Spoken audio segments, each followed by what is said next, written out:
Last night, I dreamt I went to Manderley again. It seemed to me I stood by the iron gate leading to the drive, and for a while I could not enter, for the way was barred to me. Then, like all dreamers, I was possessed of a sudden with supernatural powers and passed like a spirit through the barrier before me. The drive wound away in front of me, twisting and turning as it had always done. But as I advanced, I was aware that a change had come upon it. Nature had come into her own again, and little by little had encroached upon the drive with long, tenacious fingers. On and on wound the poor thread that had once been our drive. And finally, there was Manderley. Manderley, secretive and silent. Time could not mar the perfect symmetry of those walls. Moonlight can play odd tricks upon the fancy, and suddenly it seemed to me that light came from the windows. And then a cloud came upon the moon and hovered an instant like a dark hand before a face. The illusion went with it. I looked upon a desolate shell with no whisper of the past about its staring walls. We can never go back to Manderley again. That much is certain. But sometimes, in my dreams, I do go back to the strange days of my life, which began for me in the south of France.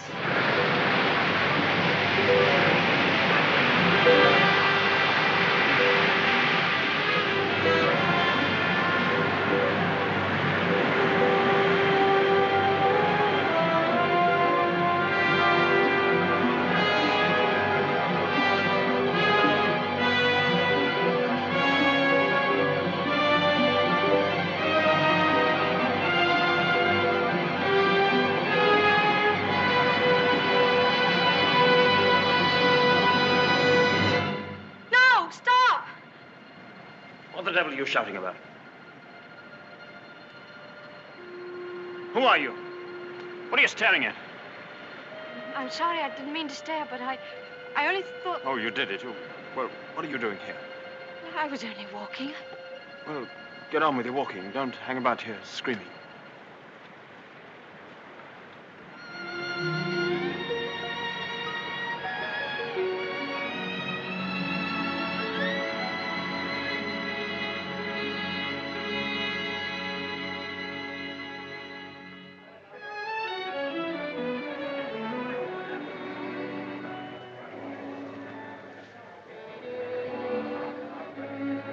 I'll never come to Monte Carlo out of season again. Not a single well-known personality in the hotel. Stone cold. Waiter, garçon, call him. Tell him to get me some... Why, it's Max de Winter. How do you do?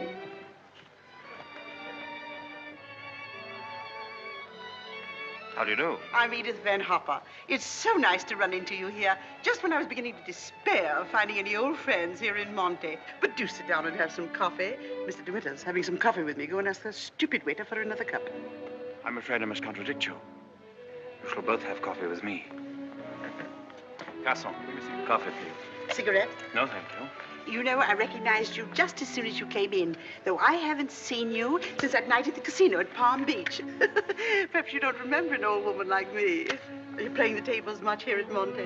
No, I'm afraid that sort of thing ceased to amuse me years ago. I can well understand that. As for me, if I had a home like Mandalay, I should certainly never come to Monte. I hear it's one of the biggest places in that part of the country, and you just can't beat it for beauty. What do you think of Monte Carlo? Or don't you think of it at all? Oh, well, I think it's rather artificial. She's spoiled, Mr. DeWitt. That's her trouble. Most girls will give their eyes for a chance to see Monte. Wouldn't that rather defeat the purpose? Now that we've found each other again, I hope I shall see something of you. You must come and have a drink in my suite. I hope they've given you a good room. The place is empty, so if you're uncomfortable, mind you make a fuss. Your valet is unpacked for you, I suppose. I'm afraid I don't possess one. Perhaps you would like to do it for me. Well, I hardly think... perhaps you could make yourself useful to Mr. DeWitt if he wants anything done. You're a capable child in many ways. That's a charming suggestion, but I'm afraid I cling to the old motto. He travels fastest who travels alone. Perhaps you've not heard of it. Good night. What do you make of that? Do you suppose that sudden departure was intended to be funny? Come, don't sit there gawking. Let's go upstairs. Have you got the key? Yes, Miss Van Hopper. I remember when I was younger, there was a well-known writer who used to dart down the back way whenever he saw me coming. I suppose he was in love with me and wasn't quite sure of himself. Well, c'est la vie. By the way, my dear, don't think that I mean to be unkind, but you were just a teeny-weeny bit forward with Mr. De Winter. Your effort to enter the conversation quite embarrassed me, and I'm sure it did him. Men loathe that sort of thing. Oh, come, don't sulk. After all, I am responsible for your behavior here. Perhaps he didn't notice it. Poor thing. I suppose he just can't get over his wife's death. They say he simply adored her.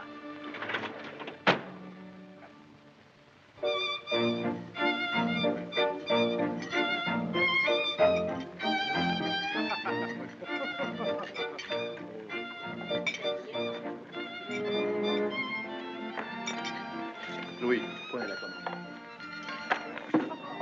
How awkward of me. What a stupid thing to do. Oh, I'm so sorry. Please don't bother. It doesn't really matter. Oh, leave that, leave that. Go and lay another place at my table. Mademoiselle will have lunch with me. Oh, but I couldn't possibly. Why not? Oh, well, please don't be polite. It's very kind of you, but I'll be all right if they just change the cloth. I wasn't being polite. I should have asked you to have lunch with me, even if we hadn't upset the vase so clumsily. Come along. We needn't talk to each other if we don't feel like it. Well, thank you very much.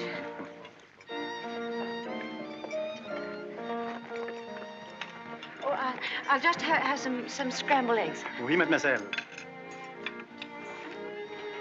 What's happened to your friend? Oh, she's ill in bed with a cold. I'm sorry I was so rude to you yesterday. The only excuse I can offer is that I've become boorish through living alone. You weren't really. You simply wanted to be alone and... Tell me, is Mrs. Van Hopper a friend of yours or just a relation? No, she's my employer. I'm what is known as a paid companion. I didn't know companionship could be bought. I looked up the word companion in the dictionary once. It said, a friend of the bosom. I don't envy you the privilege. Well, she's very kind, really, and I have to earn my living. Haven't you any family? No, my mother died years and years ago, and then there was only my father, and he died last summer. And then I took this job. How rotten for you. Yes, it was rather, because, you see, we got on so well together. You and your father? Yes, he was a lovely person, very unusual. What was he? A painter. Ah, was he a good one? Well, I thought so, but people didn't understand him. Yes, that's often the trouble. He painted trees. At least, it was one tree. You mean he painted the same tree over and over again? Yes, you see, he had a theory that if you should find one perfect thing or place or person, you should stick to it. Do you think that's very silly? Not at all. I'm a firm believer in that myself. And what did you find to do with yourself while he was painting his tree? Well, I sat with him and I sketched a little. I don't do it very well, though. Oh, you're going sketching this afternoon? Yes. Where? I haven't made up my mind. I'll drive you somewhere in the car. Oh, no, please, I didn't mean... Oh, nonsense. Finish up that mess and we'll get along. Thank you, it's very kind of you, but I'm not very hungry. Oh, come on, eat it up like a good girl.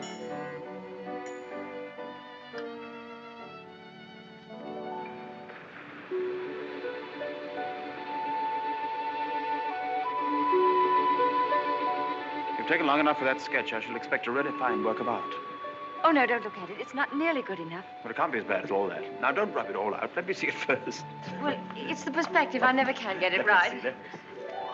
Oh, dear. Tell me, is it the perspective that gives my nose that curious twist in the middle?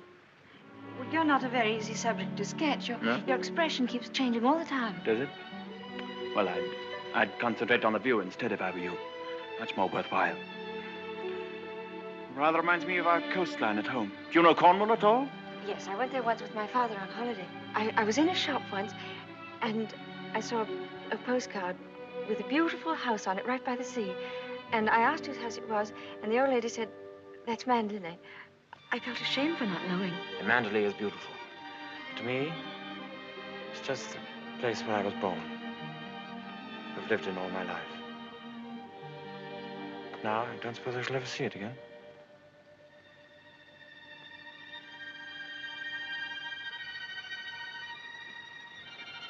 We're lucky not to be home during the bad weather, aren't we? I can't ever remember enjoying swimming in England till June, can you? The water's so warm here that I could stay in all day. There's a dangerous undertow. There's a man drowned here last year. I never have any fear of drowning, have you?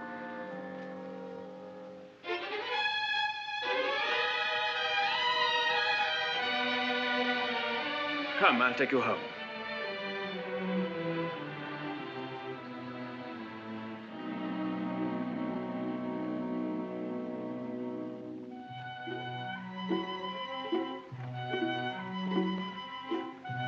Oh, yes. I know Mr. DeWitt well. I knew his wife, too. Before she married, she was the beautiful Rebecca Hildreth, you know. She was drowned, poor dear, while she was sailing near Mandalay. He never talks about it, of course, but he's a broken man. I suppose I'd better have it. Wretched stuff. Give me a chocolate, quick. Oh, there you are. It's about time. Hurry up. I want to play some rummy.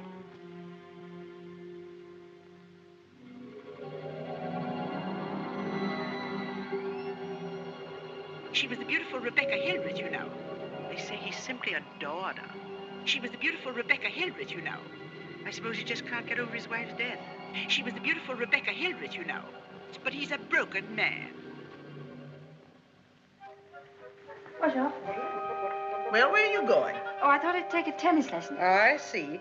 I suppose you've had a look at the pro, and he's desperately handsome, and you've conceived a schoolgirl crush on him. All right, go ahead and make the most of it. Off duty? Oh, yes, Mrs. Van Hopper's cold's turned into flu, so she's got to train nurse. I'm sorry for the nurse. You keen on tennis? No, not particularly. That's good. We'll go for a drive.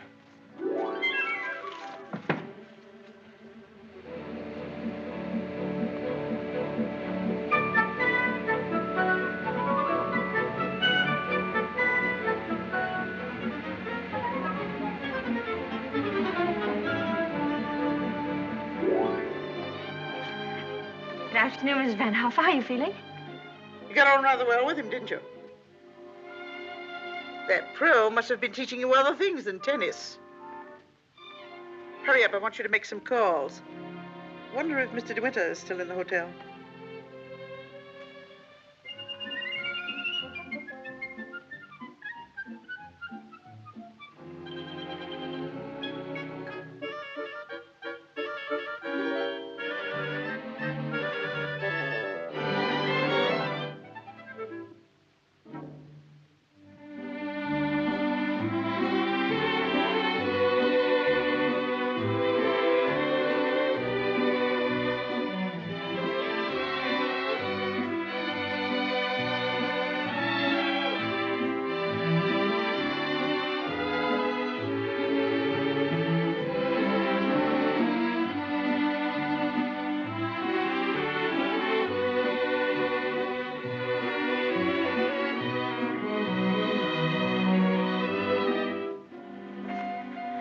May I go now?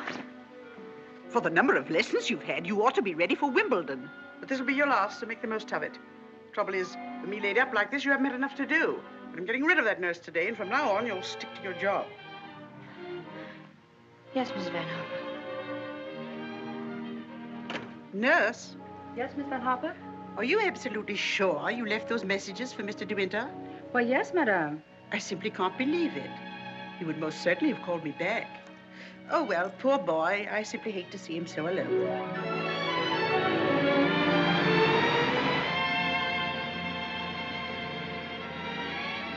You know, I wish there could be an invention that bottled up the memory like perfume, and it never faded, never got stale. And then whenever I wanted to, I could uncork the bottle and live the memory all over again. And what particular moment in your young life would you want to keep? Oh, all of them, all these last few days. I feel as though I'd collected a whole shelf full of bottles. Sometimes, you know, those little bottles contain demons that have a way of popping out at you just as you're trying most desperately to forget.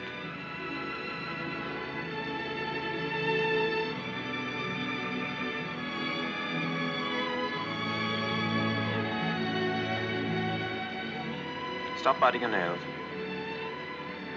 Oh, I wish I were a woman of 36, dressed in black satin with a string of pearls. You wouldn't be here with me if you were. Would you please tell me, Mr. De Winter, why you asked me to come out with you? Oh, it's obvious that you want to be kind, but why do you choose me for your charity?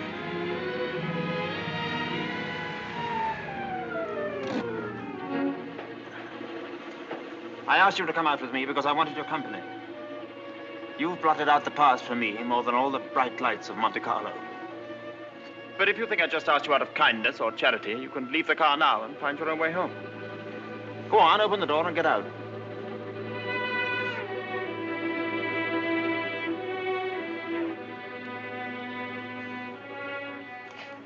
Better blow your nose. Please don't call me Mr. De Winter. I've a very impressive array of first names. George, Fortescue, Maximilian. But you needn't bother with them all at once. My family call me Maxim. And another thing. Please promise me never to wear black satin or pearls. Or to be 36 years old. Yes, Maxim.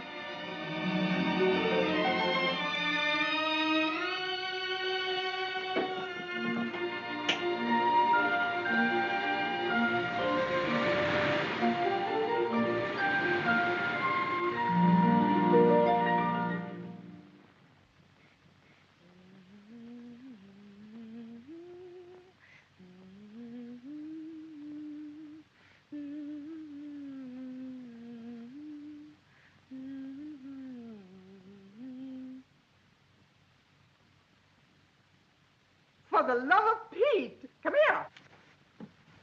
What do you think? My daughter's engaged to be married. Oh, really? How nice. We must leave for New York at once. Get reservations on the Aquitania, and we'll take the 12:30 train for Cherbourg. Hurry up and get in a maid to help with the packing. We've no time to waste. Go on and don't dawdle. Mr. De Winter, please. Oh, he's gone out riding. He won't be back till noon. Oh. Well, give me the porter, please.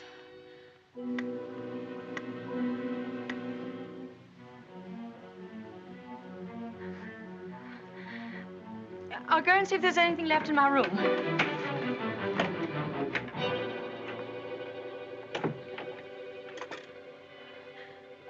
Has Mr. De Winter come in yet? Oh, he has. Would you connect me, please?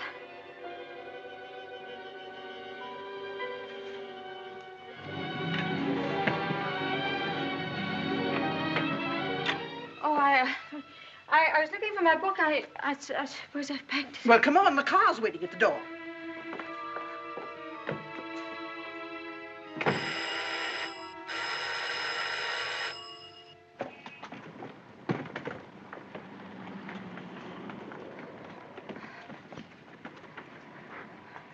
I'd like to leave a forwarding address if they happen to find that book.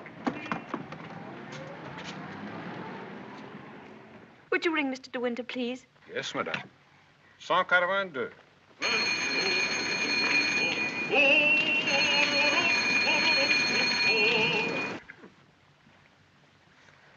There isn't any answer.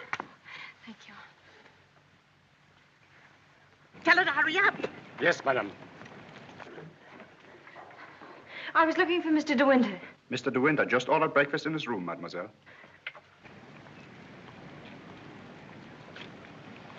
Come in.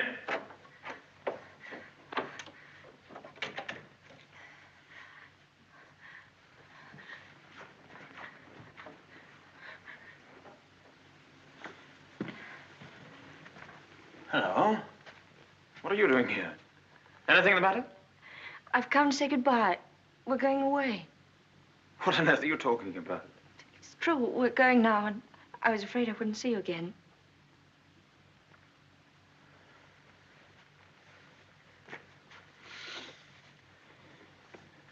Where's she taking you to? New York. I don't want to go. I shall hate it. I shall be miserable.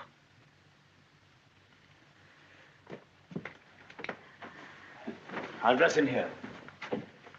I shan't be long. Which would you prefer? New York or Mandalay? Oh, please don't joke about it. Mrs. Van Hopper's waiting, and I'd better say goodbye now. I repeat what I said. Either you go to America with Mrs. Van Hopper, or you come home to Mandalay with me. You mean you want a secretary or something? I'm asking you to marry me, you little fool.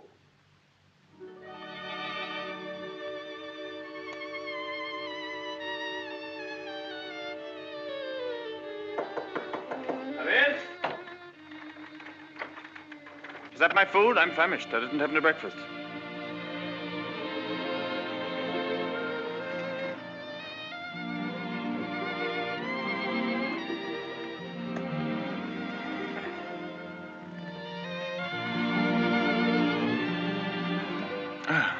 My suggestion didn't seem to go at all well. Sorry. Oh, but you don't understand. It's that well, I'm not the sort of person men marry. What on earth do you mean? I don't belong in your sort of world, for one thing. Well, what is my sort of world? Oh, well, mandolin, you know what I mean. Well, I'm the best judge of whether you belong there or not. Of course, if you don't love me, that's a different thing. Fine blow to my conceit, that's all. Oh, I do love you. I love you most dreadfully. I've been crying all morning because I thought I'd never see you again.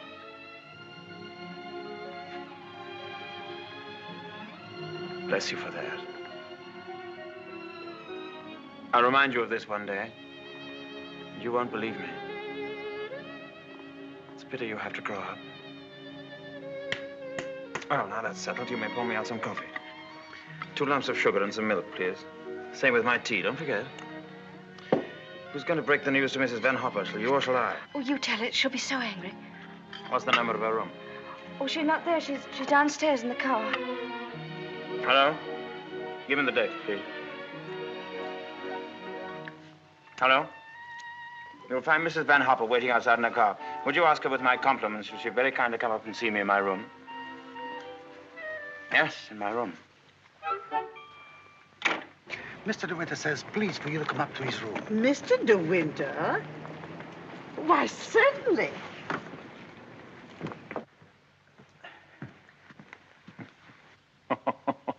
This isn't at all your idea of a proposal, is it? It should be in a conservatory. You in a white frock with a red rose in your hand, and a violin playing in the distance, and I should be making violent love to you behind a palm tree. Poor darling. Never mind. Oh, I don't mind. Don't worry, don't worry. You won't have to say a word. I'm so glad you called me, Mr. De Winter. I was making a hasty departure. It was so rude of me not to let you know. But a cable came this morning announcing that my daughter is engaged to be married. That's rather a coincidence, Mrs. Van Hopper. I asked you up here in order to tell you of my engagement. You don't mean it? Oh, how perfectly wonderful. How romantic. Who is the lucky lady? I apologize for depriving you of your companion in this abrupt way. I do hope it won't inconvenience you too greatly. When did all this happen? Just now, Mrs. Van Hopper. Just a few minutes ago. I simply can't believe it. And I suppose I ought to scold you for not having breathed a word of all of this to me. What am I thinking of? I shall give you both my congratulations and my blessings. I'm very happy for you both.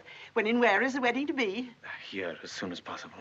A whirlwind romance. Splendid. I could easily postpone my sailing for a week. This poor child has no mother, so I shall take responsibility for all the arrangements. Trousseau, reception, and everything, and I'll give the bride away. My luggage. Go down and tell the porter to take everything out of the car. Just a minute. We're most grateful, Mrs. Van Hopper, but I think we'd both prefer to have it all as quiet as possible. And I couldn't possibly allow you to change your sailing plans. Oh, but... No. Dear, I'll go down and see that your luggage is brought back. Thank you, Max. So this is what's been happening during my illness. Tennis lessons, my foot. I suppose I have to hand it to you for a fast worker. How did you manage it? Still waters certainly run deep. Tell me, have you been doing anything you shouldn't? I don't know what you mean. Oh, well, never mind. I always did say that Englishmen have strange tastes. But you certainly have your work cut out as mistress of Manderley. To be perfectly frank with you, my dear, I can't see you doing it. You haven't the experience. You haven't the faintest idea of what it means to be a great lady. Of course, you know why he's marrying you, don't you?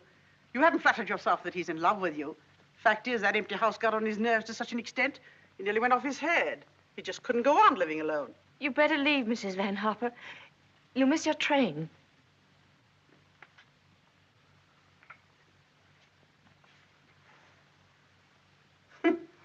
Mrs. De Winter.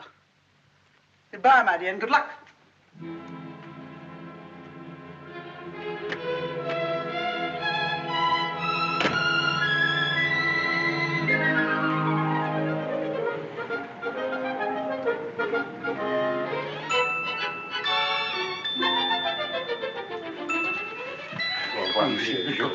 Merci.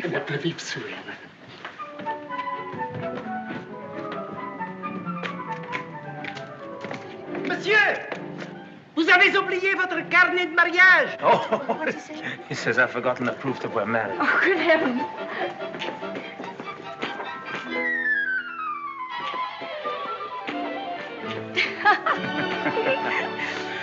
Somebody else had the same idea.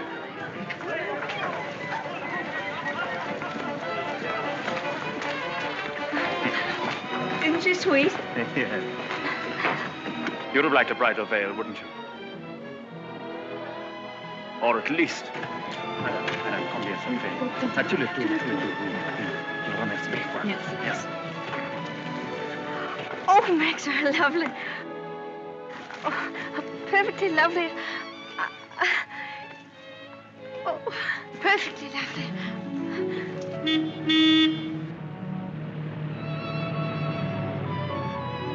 Welcome home, Mr. De Winter. Thank you, Smith.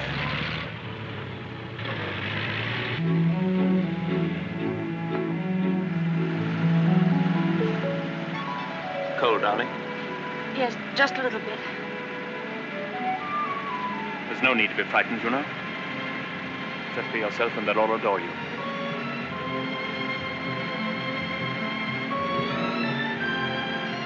You don't have to worry about the house at all. Mrs. Danvers is the housekeeper. Just leave it to her.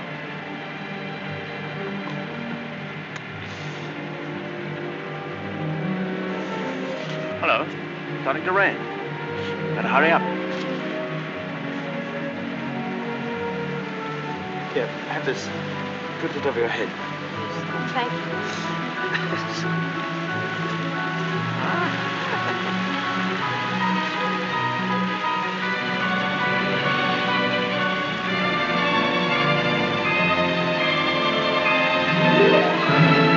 That's it. That's Manderley.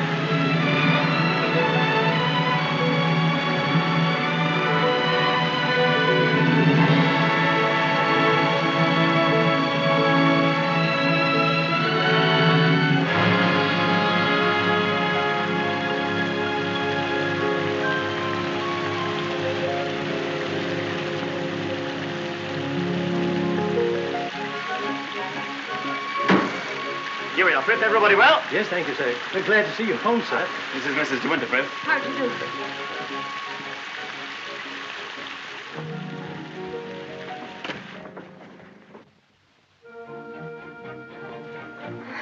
I didn't expect the whole staff to be in attendance. Mr. Danvers' orders, sir. Oh. Sorry about this. Won't take long.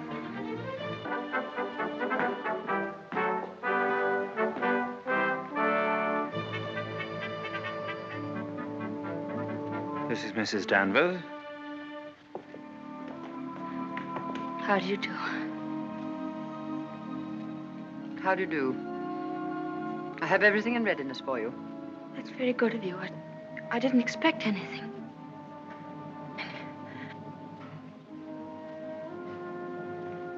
I think we'd like some tea, Frith. Ready in the library, sir.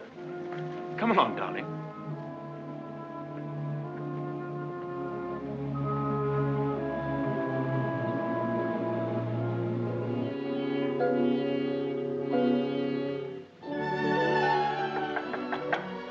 Oh, Maxim, come in. Oh, good evening, Mrs. Danvers. Good evening, madam.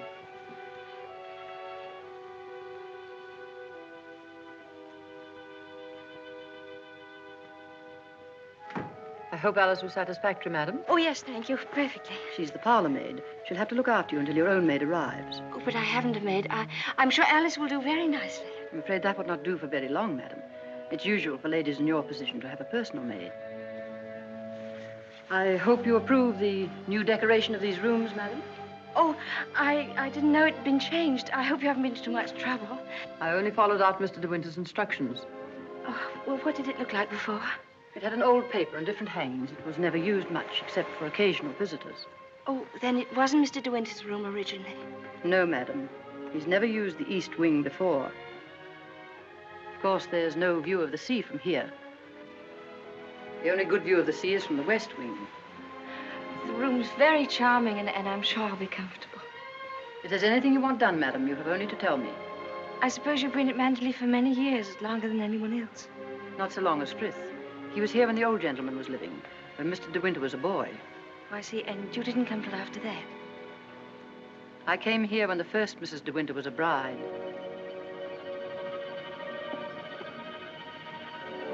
Mrs. Danvers, I do hope we'll be friends. You must be patient with me.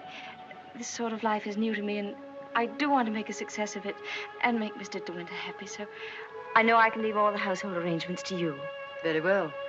I hope I shall do everything to your satisfaction, madam. I've managed the house since Mrs. De Winter's death, and Mr. De Winter has never complained.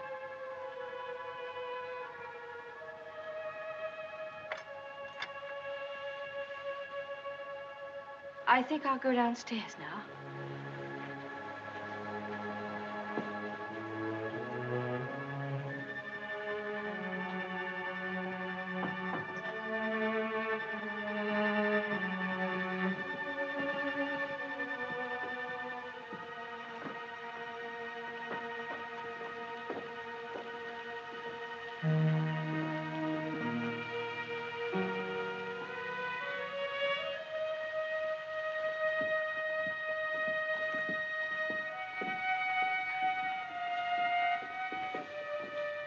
That room in the west wing I was telling you about is there through that door. It's not used now. It's the most beautiful room in the house. The only one that looks down across the lawns to the sea. It was Mrs. De Winter's room.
morning. Good morning. You're Mrs. De Winter, aren't you? Yes. My name's Crawley. I manage the estate for Maxim. Awfully glad to meet you. There's a fearful lot of stuff piled up while Maxim was away. Yes, I'm sure there must have been. I do wish I could help with some of it. Oh, no. Frank never allows anybody to help him. He's like an old mother hen with his bills and rents and taxes. Come on, Frank, we must go over these estimates. I'll get my papers. You'll find quantities of breakfast over there, but you must eat it all or Cook will be mortally offended. Well, I'll do my best, Maxim. I have to go over the place with Frank just to make sure that he hasn't lost any of it. You'll be all right, won't you? Getting acquainted with your new home. Have a look at the Times. There's a thrilling article on what's the matter with English cricket. Oh, yes. My sister Beatrice and her husband, Giles Lacey, have invited themselves over for lunch.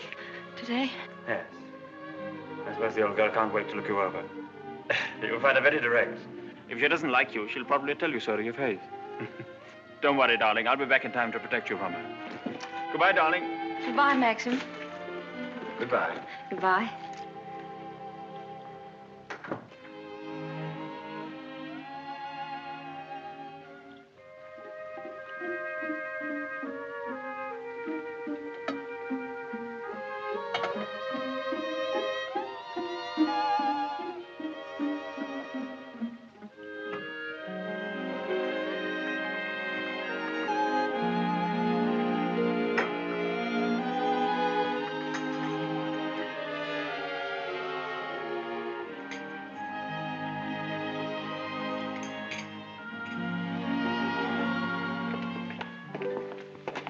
Good morning, madam. Good morning, Frith.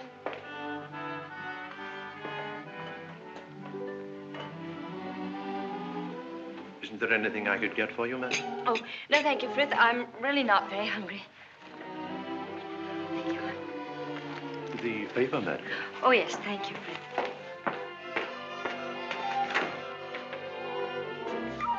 Madam. I slipped. Oh, thank you, Frith.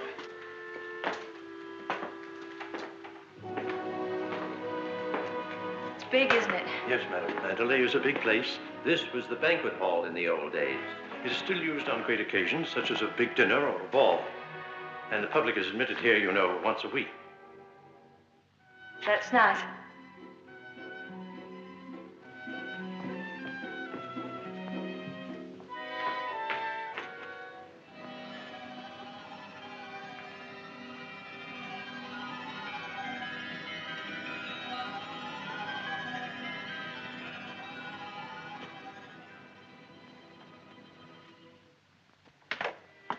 I beg pardon, madam. I'm afraid the fire is not usually lit in the library until the afternoon, but you'll find one in the morning room. Of course, if you wish this fire lit now, madam. Oh, no, Frith, I wouldn't dream. Mrs. De Winter, I mean the late Mrs. De Winter always did her correspondence and telephoning in the morning room, after breakfast. Thank you, Frith.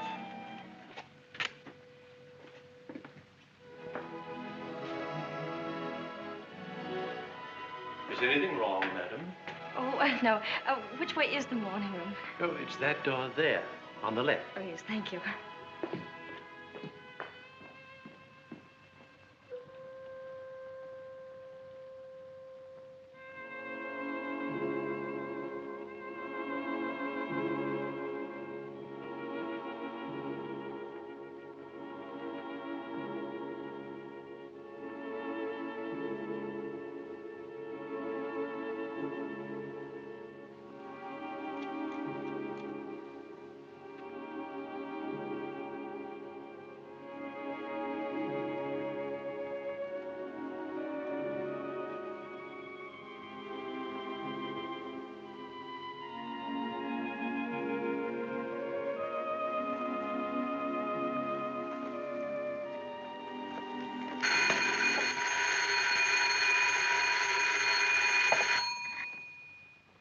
Mrs. De Winter?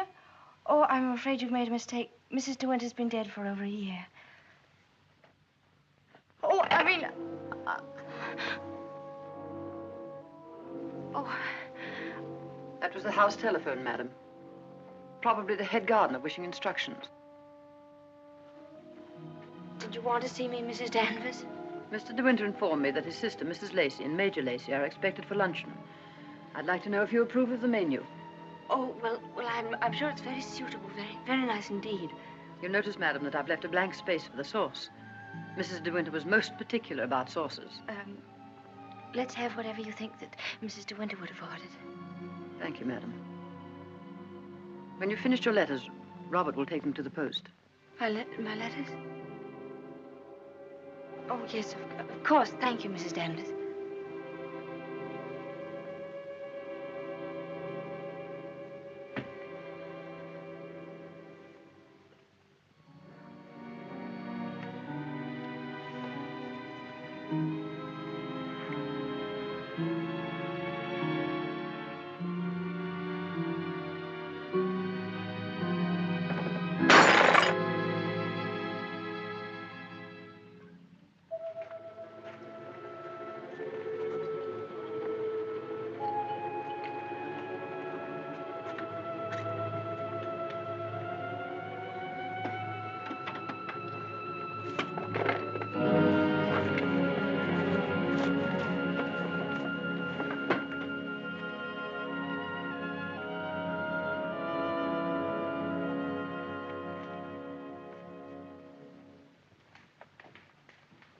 How are you, Frith?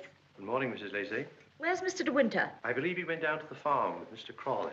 How tiresome of him not to be here when we arrive, and how typical.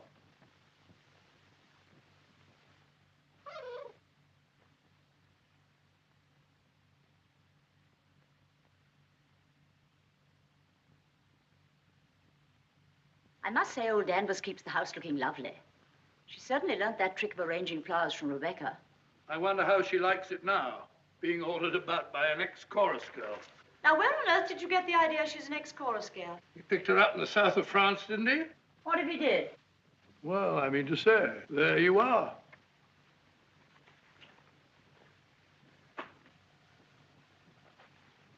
How do you do? I'm Maxim's wife. How do you do? Well, I must say you're quite different from what I expected. Oh, but Cecilia, she's exactly what I told you she'd be. Well, how do you like Mandela? Very beautiful, isn't it? And how do you get along with Mrs. Danvers? Well, I've never met anyone quite like her before. You mean she scares you? She's not exactly an oil painting, is she? Giles, you're very much in the way here. Go somewhere else. Well, I'll try and find Maxim, shall I? Giles? I didn't mean to say anything against Mrs. Danvers. Oh, there's no need for you to be frightened of her. But I shouldn't have any more to do with her than you can help. Shall we sit down? Oh, yes, please. You see, she's bound to be insanely jealous at first. And she must resent you bitterly. Why should she? Don't you know? I should have thought Maxine would have told you. She simply adored Rebecca.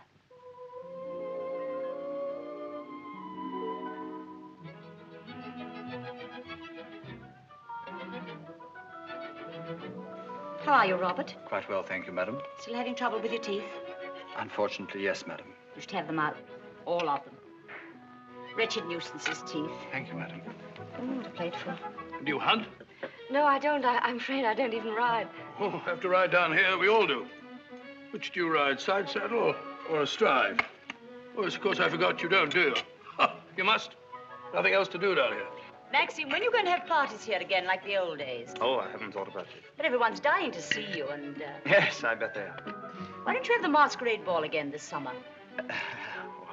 My dear, are you fond of dancing? Well, I love it, but I'm not very good at it. Do you rumble? I've never tried. You must teach me. I say, but I'm trying to find out exactly what your wife does do. She sketches a little. Sketches? Not this modern stuff, I hope. You know, portrait of a lampshade upside down to represent a soul in torment. Don't sail, do you? No, I don't. Thank goodness for that. Huh?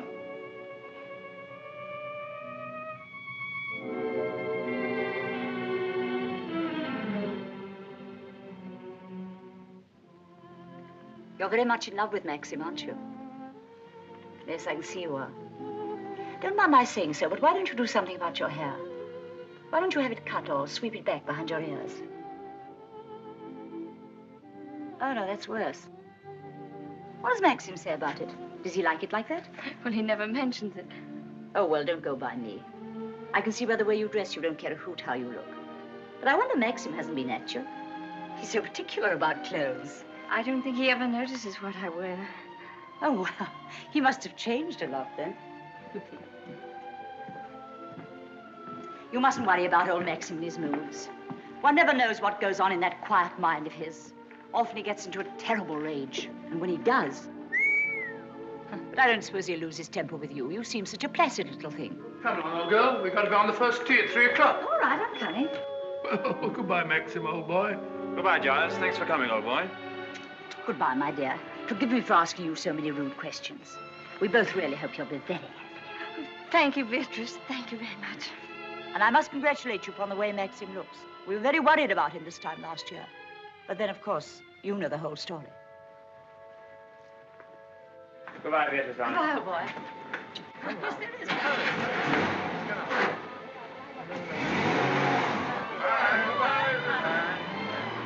Well, thank heavens they've gone. Now we can have a walk about the place. Looks as though we might have a shower, but you won't mind that, will you? No, but wait a minute. I'll go upstairs and get a coat. There's a heap of Macintoshes in the flower room. Robert, run and get a coat from the flower room for Mrs. De Winter, will you? What do you think of Beatrice? Oh, I liked her very much, but she kept saying that I was quite different from what she expected. What the devil did she expect? Oh, someone smarter and more sophisticated, I'm afraid. Oh. Do you like my hair? Your hair? Yes, of course I do. What's the matter with it? Oh, I don't know. I just wondered. How funny you are. Thank you. Do I have to put it on? Yes, certainly. Can't be too careful with children. Come on, Jasper. Come and take some of that fat off.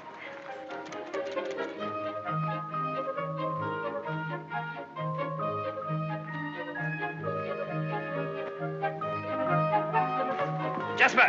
Here, not that way. Come here. Where does that lead to? Oh, it leads to a little cove where we used to keep a boat. Oh, let's go down there. Well, no, it's a perfectly dull, uninteresting stretch of sand, just like any other. Oh, please. Well, all right, we'll walk down and take a look if you really want to.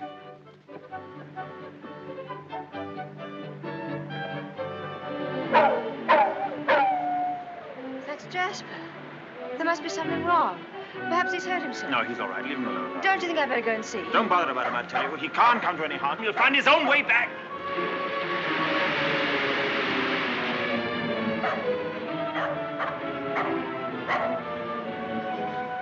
Jasper! Jasper! Oh, there you are.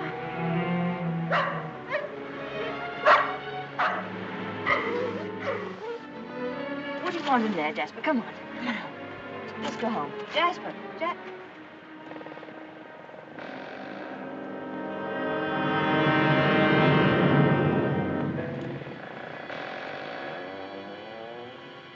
Oh. I didn't know that there was anybody. I know that dog. He comes for the house. He ain't yourn. No, he's Mr. De Winter's dog. Have you anything I could tie him with?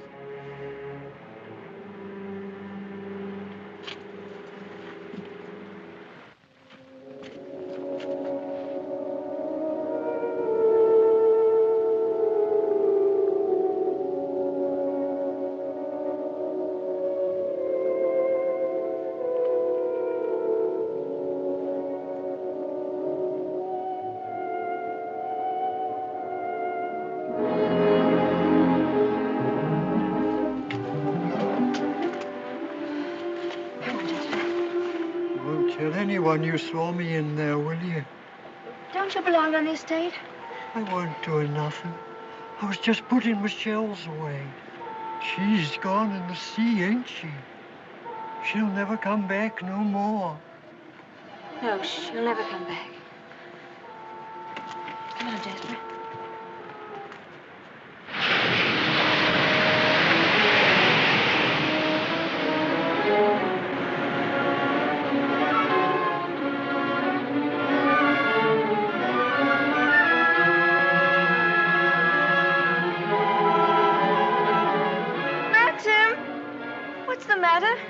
Maxim! I'm sorry I was such a time, but I had to find a rope for Jasper. Hurry up, Jasper, for heaven's sake. Please wait for me. Maxim, what is it? You look so angry. You know I didn't want you to go there, but you deliberately went. Why not? There was only a cottage down there and a strange man who was... You didn't go into the cottage, did you? Yes, the door Well, was don't go there again, you hear? Why not? Because I hate the place, and if you had my memories, you wouldn't go there or talk about it or even think about it. What's the matter? Oh, I'm sorry, please. You should have stayed away. We should never have come back to Mandalay. Oh, what a fool I was. I made you unhappy. Somehow I've hurt you. Oh, I can't bear to see you like this. Because I love you so much. Do you? Do you? Ah, I've made you cry. Forgive me. I sometimes seem to fly off the handle for no reason at all. Don't I? Come. We'll go home and have some tea and forget all about it. Yes, let's forget all about it. Here, let me have Jasper.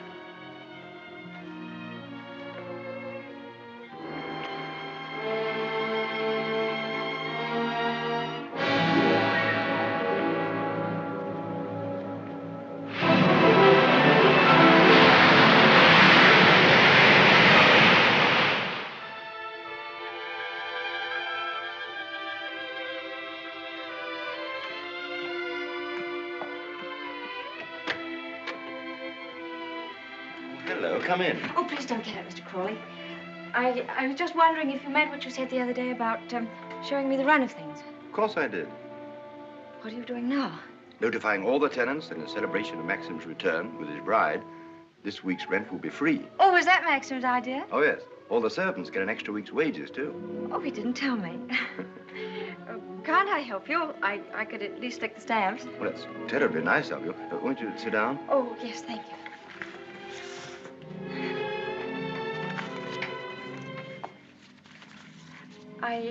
I was down at the cottage on the beach the other day. There was a man there, a queer sort of person. Jasper kept barking at him. Oh, yeah. Must have been Ben. Excuse me. He's quite harmless. We give him odd jobs now and then. That cottage place seemed to be going to rack and ruin. Why isn't something done about it? Well, I think if Maxim wanted anything done about it, he'd tell me. Are those all Rebecca's things down there? Yes.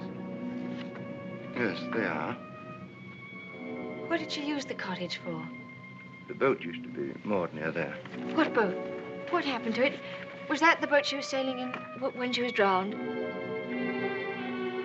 Yes. Capsized and sank. She was washed overboard. Wasn't she afraid to go out like that alone? She wasn't afraid of anything.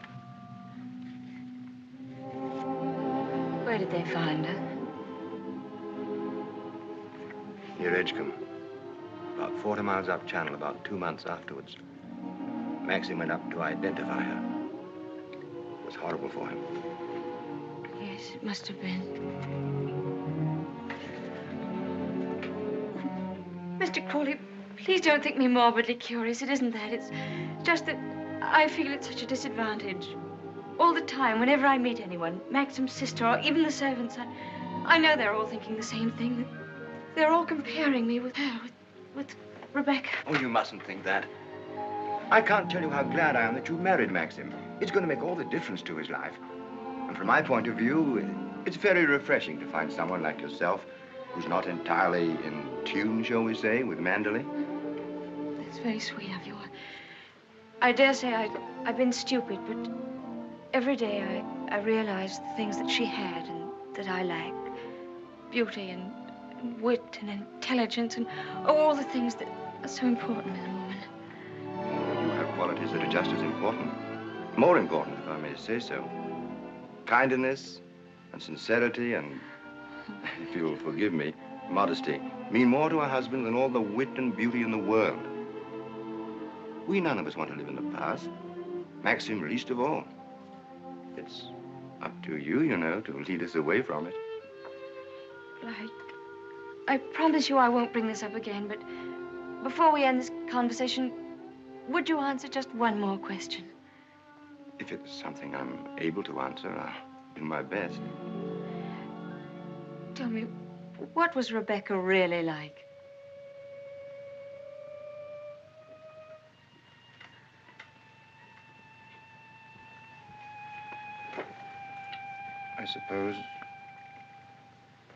I suppose she was the most beautiful creature I ever saw.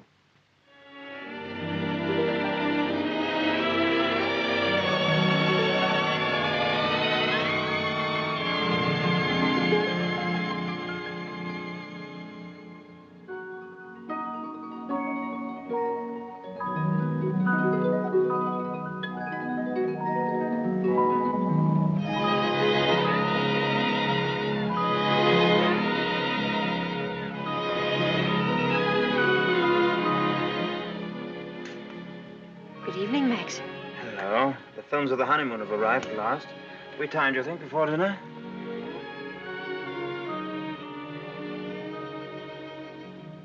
What on earth have you done to yourself? Oh, nothing. I just ordered a new dress from London. I hope you don't mind. Oh, no. Well, do you think there's something's right for you? Doesn't seem your type at all. I thought you'd like it.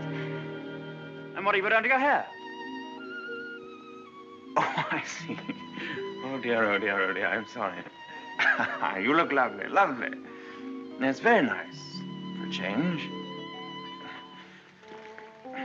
Shall we see these pictures? Yes, I'd love to see them.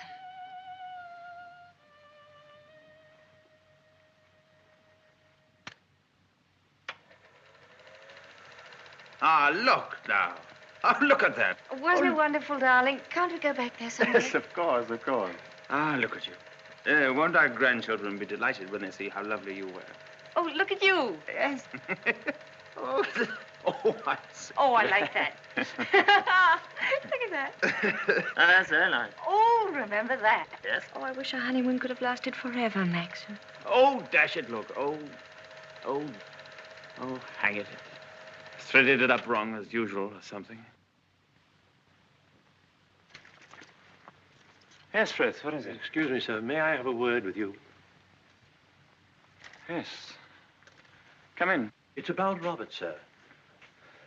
There's been a slight unpleasantness between him and Mrs. Danvers. Oh, dear. Robert is very upset. Oh, this is trouble. What is it? It appears that Mrs. Danvers has accused Robert of stealing a valuable ornament from the morning room. Robert denies the accusation most emphatically, sir. What was the thing, anyway? China Cupid, sir. Oh, dear, that's one of our treasures, isn't it? Well, tell Mrs. Danvers to get to the bottom of it somehow and tell her I'm sure it wasn't Robert. Very good, sir. Oh, why do they come to me with these things? That's your job, sweetheart. Maxim, I wanted to tell you, but, well, I forgot. The fact is, I broke the China Cupid. You broke it? Now, why on earth didn't you say something about it when Frith was here? I don't know. I didn't like to. I was afraid he'd think me a fool. Well, you think you're much more of a fool now. You'll have to explain to him and Mrs. Danvers. Oh, no, Maxim, you do it. I'll go upstairs. Don't be such a little idiot, darling. Anybody would think you were afraid of them. It's all a mistake, Mrs. Danvers. Apparently, Mrs. De Winter broke the cupid herself and forgot to say anything about it. I'm so sorry. I never thought that I'd get Robert into trouble. Is it possible to repair the ornament, madam? No, I'm afraid it isn't. It was smashed into pieces. What did you do with the pieces? Well, I put them at the back of one of the drawers in the writing desk. Well, it looks as though Mrs. De Winter were afraid you were going to put her in prison, doesn't it, Mrs. Danvers? Well, never mind. Do what you can to find the pieces, see if they can be mended, and above all, tell Robert to dry his tears. I shall apologize to Robert, of course. Perhaps if such a thing happens again, Mrs. De Winter will tell me personally. Yes, yes, all right. Thank you, Mrs. Danvers.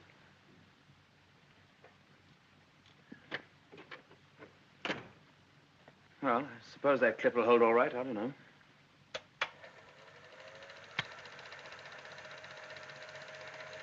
I'm awfully sorry, darling. It was very careless of me.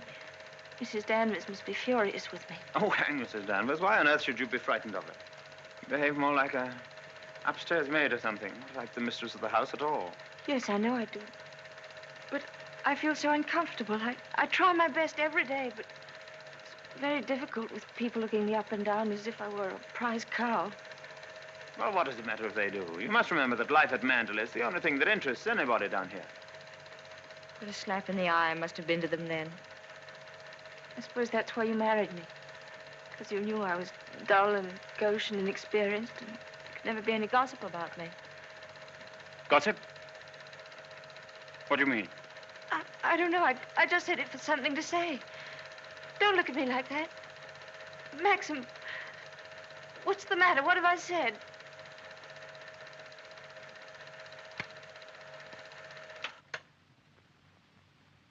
Wasn't a very attractive thing to say, was it? No. It was rude, hateful.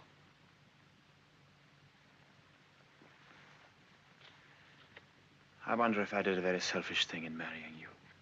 How do you mean? I'm not much of a companion to you, am I? You don't get much fun, do you? You ought to have married a boy. Someone of your own age. Maxim, why do you say this? Of course we're companions. Are we? I don't know. I'm very difficult to live with. No, you're not difficult. You're easy, very easy. Our marriage is a success, isn't it? A great success. We're happy, aren't we? Terribly happy.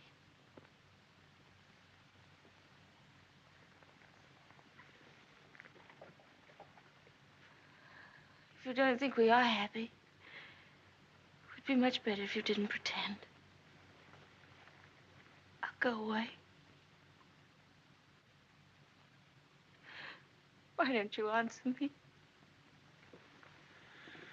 How can I answer you when I don't know the answer myself? If you say we're happy, let's leave it at that. Happiness is something I know nothing about.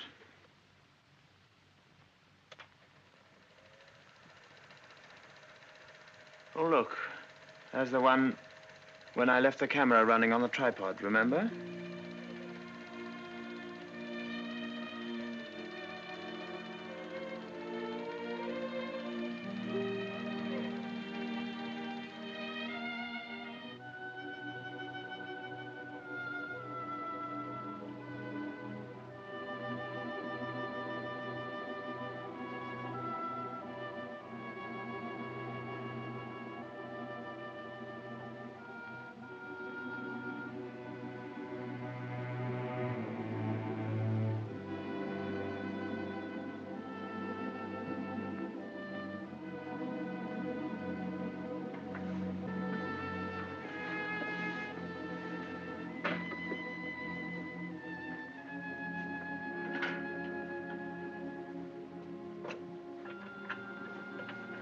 Pardon me, madam. Is there anything I can do for you?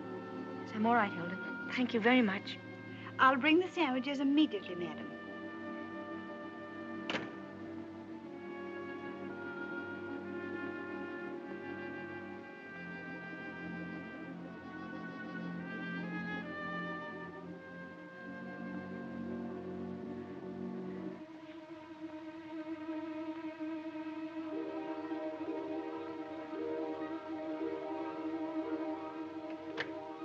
Hilda. Yes, madam? The West Wing. Nobody ever uses it anymore, do they? No, madam. Not since the death of Mrs. De Winter.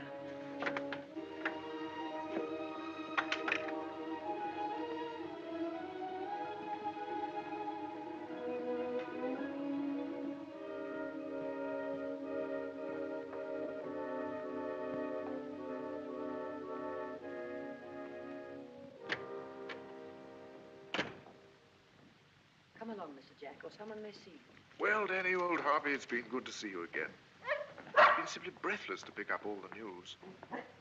I really don't think it's wise for you to come here, Mr. Jack. Jasper, come here. Oh, nonsense, nonsense. It's just like coming back home. Quiet, Mr. Jack. Yes, and we must be careful not to shock Cinderella, mustn't we? She's in the morning room. If you leave through the garden door, she won't see you. I must say I feel a little like the poor relation sneaking around through back doors. Well, toodaloo, Danny. Goodbye, Mr. Jack. And please be careful.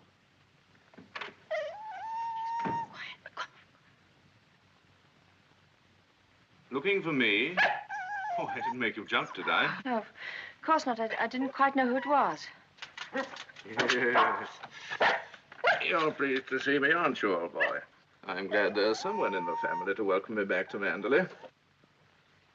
And, how is dear old Max? Very well, thank you. I hear he went up to London, left his little bride all alone. It's too bad. Isn't he rather afraid that somebody might come down and carry you off? Danny, All your precautions were in vain. The mistress of the house was hiding behind the door. Oh, what about presenting me to the bride? This is Mr. Favell, madam. How do you do? How do you do? Well, won't you have some tea or something? Well, now, isn't that a charming invitation? I've been asked to stay to tea, Danny, and I have a good mind to accept. Oh, well, perhaps you're right. Pity, just we're getting on so nicely. We mustn't lead the young bride astray, must we, Jasper? Goodbye. It's been fun meeting you. Oh, and by the way, it would be very decent of you if you didn't mention this little visit to your revered husband.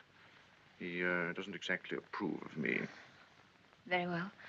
That's very sporting of you. I wish I had a young bride of 3 months waiting for me at home. I'm just a lonely old bachelor. Fare thee well. Oh, and I know what was wrong with that introduction. Danny didn't tell you, did she? I'm Rebecca's favorite cousin. Toodaloo.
You wish anything, madam?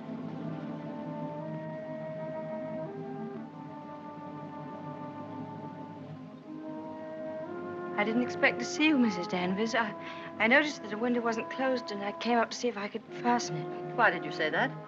I closed it before I left the room. You opened it yourself, didn't you? You've always wanted to see this room, haven't you, madam? Why did you never ask me to show it to you? I was ready to show it to you every day.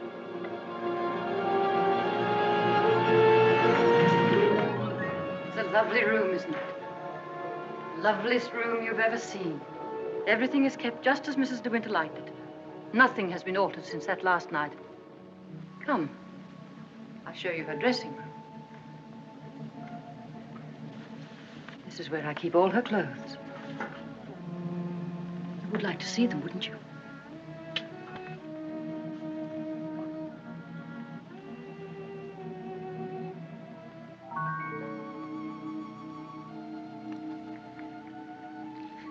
Feel this.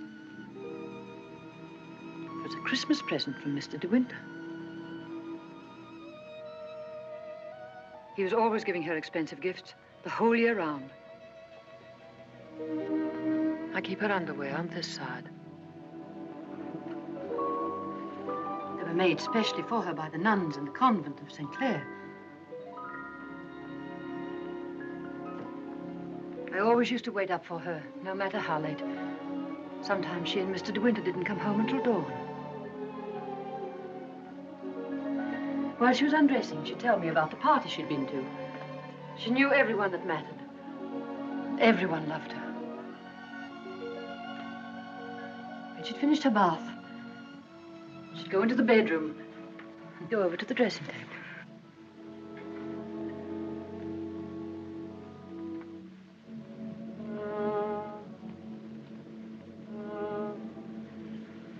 Oh, you've moved her brush, haven't you? There, that's better. Just as she always laid it down. Come on, Danny. Hair drill, she would say. And I'd stand behind her like this and brush away for 20 minutes at a time.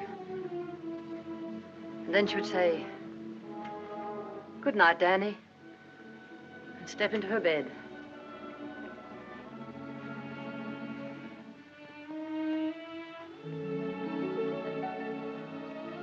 I embroidered this case for her myself, and I keep it here always.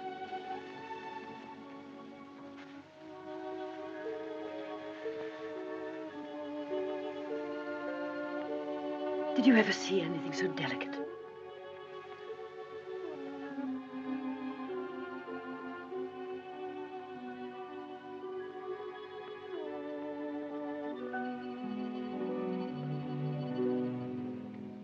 Look. You can see my hand through it.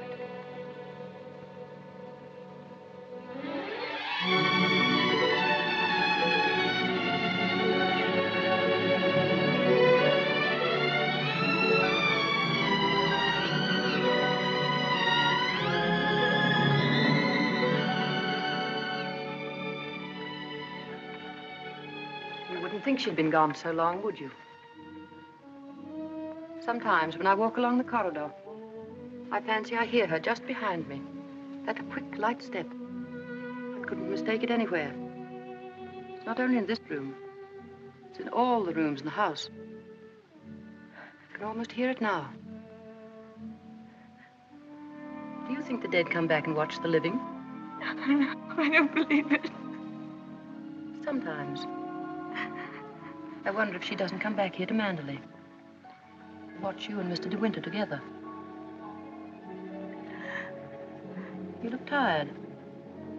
Why don't you stay here a while and rest? And listen to the sea. So soothing.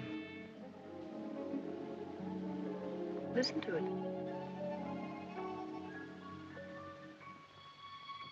Listen. Listen to the sea.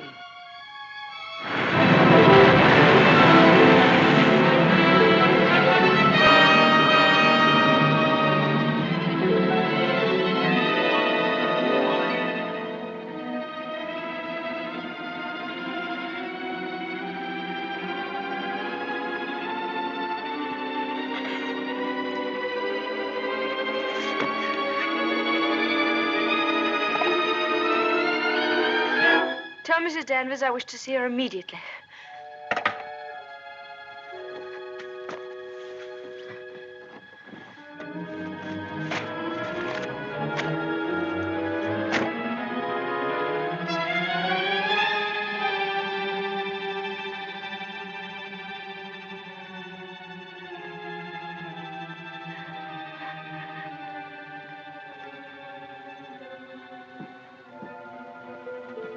You sent for me, madam? Yes, Mrs. Danvers. I want you to get rid of all these things. But these are Mrs. De Winter's things. I am Mrs. De Winter now. Very well, I'll give the instructions. Just a moment, please. Mrs. Danvers, I intend to say nothing to Mr. De Winter about Mr. Favel's visit. In fact, I prefer to forget everything that happened this afternoon.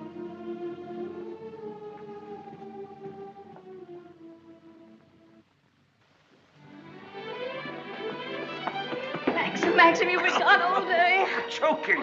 Oh. Well. What have you been doing with yourself? Oh, I've been thinking.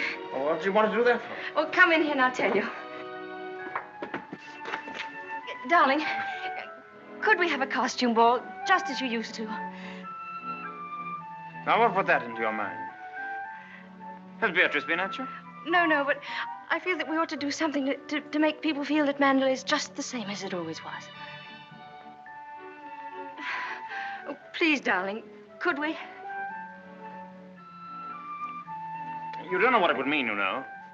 You would have to be a hostess to hundreds of people. All the county. And a lot of young people will come up from London and turn the house into a nightclub. Oh, yes, but I want to. Oh, please. I've never been to a large party, but I could learn what to do, and I promise you, you wouldn't be ashamed of me.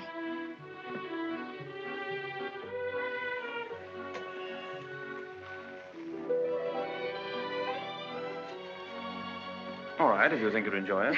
You better get Mrs. Danvers to help you, hadn't you? No, I don't need Mrs. Danvers to help me. I can do it myself. All right, my sweet. Oh, thank you, darling. Thank you. Well, what'll you go as? Oh, I never dress up. That's the one privilege I claim as the host. What will you be, Alice in Wonderland with that ribbon around your hair? No, I won't tell you. I'll design a costume all by myself and give you the surprise of your life.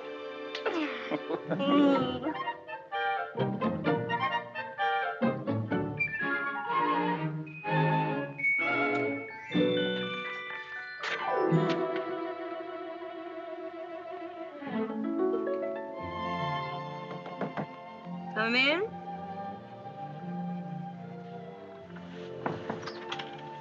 Robert found these sketches in the library, madam. Did you intend throwing them away?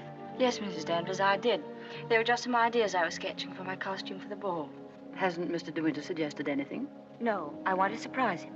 I don't want him to know anything about it. I merely thought that you might find a costume among the family portraits that would suit you. Oh, you mean those at the top of the stairs? I'll go and look at them.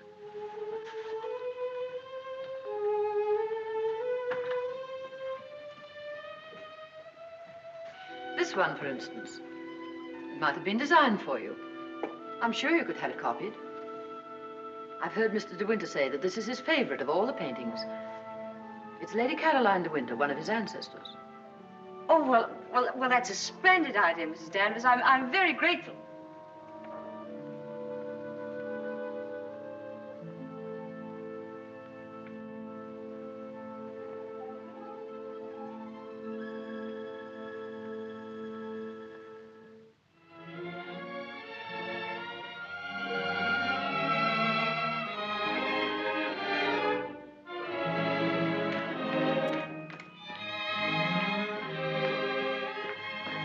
Everything under control, Frith? Yes, thank you. Excuse me, sir. Are you supposed to be a schoolmaster? Oh, no. This is just my old cap and gown. Certainly makes a very nice costume, sir. And economical, too. Yes, that was the idea.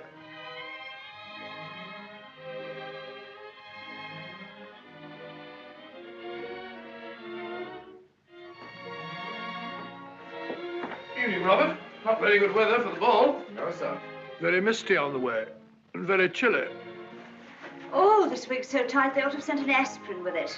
Hello. Oh. What's the idea, Adam and Eve? Oh, Maxim, don't be disgusting. Strong man, old man. Oh. Where's my weight thing? What thing? You haven't left it in the car, have you? Oh. Oh, there it is. You were the first one down? Yes. Where's the child? Well, she's keeping her costume a terrific secret. Wouldn't even let me into her room. Oh, lovely. I'll go up and give her a hand. I could do with a drink. Won't you catch cold in that thing? Don't be silly. Pure wool, old boy. Pardon me, sir. You forgot this.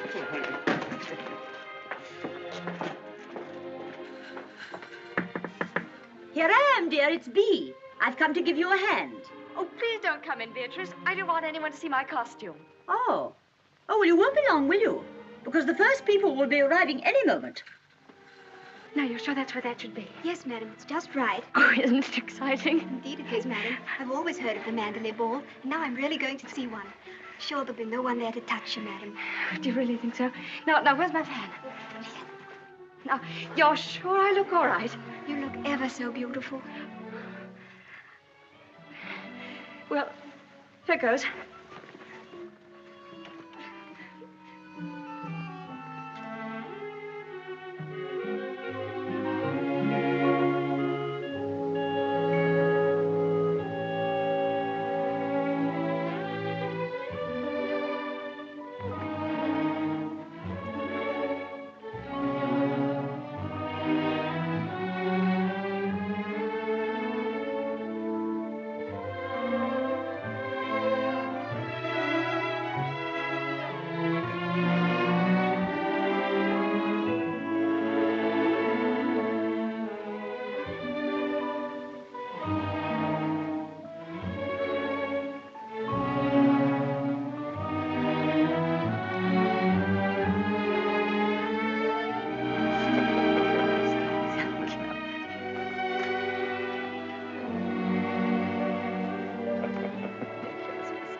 Good evening, Mr. De Winter.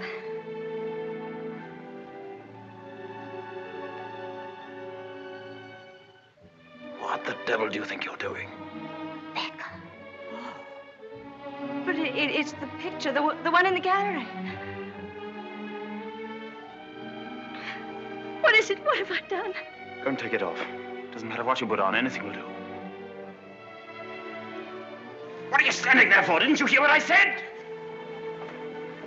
Sir George and Lady Moore. Dudley Tennant, Admiral and Lady Burbank.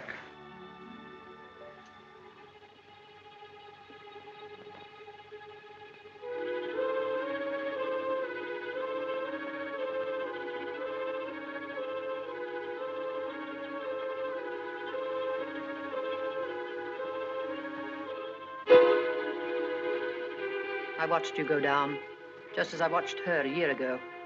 Even in the same dress, you couldn't compare. You knew it. You knew that she wore it, and yet you deliberately suggested I wear it.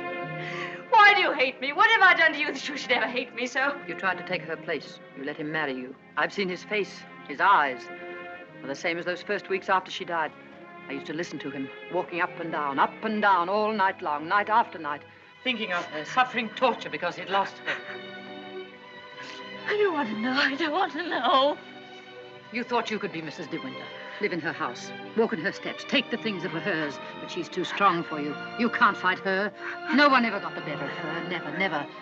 She was beaten in the end, but it wasn't a man, it wasn't a woman. It was the sea. Oh, stop it, stop it, oh, stop it.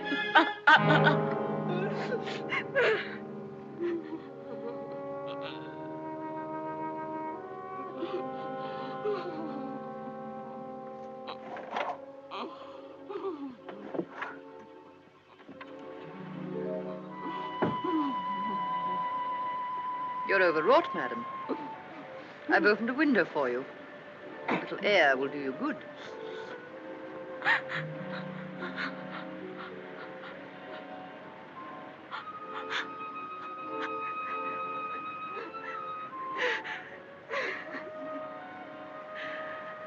Why don't you go? Why don't you leave Manderley? He doesn't need you. He's got his memories.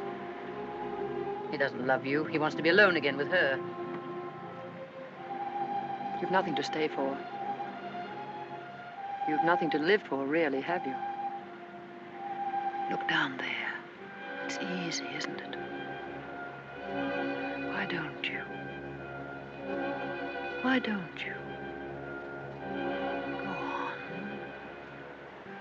Go on. Don't be afraid.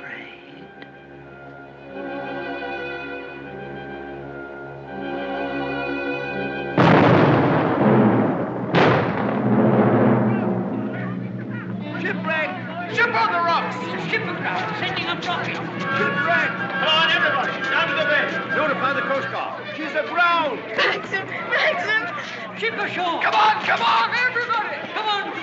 Maxim! Maxim!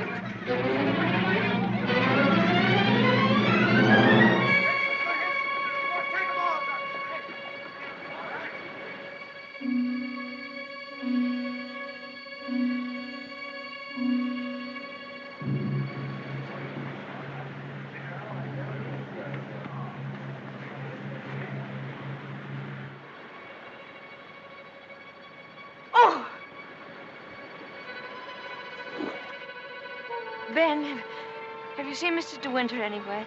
She won't come back, will she? You said so. Who, Ben? What do you mean? Ah, the other one.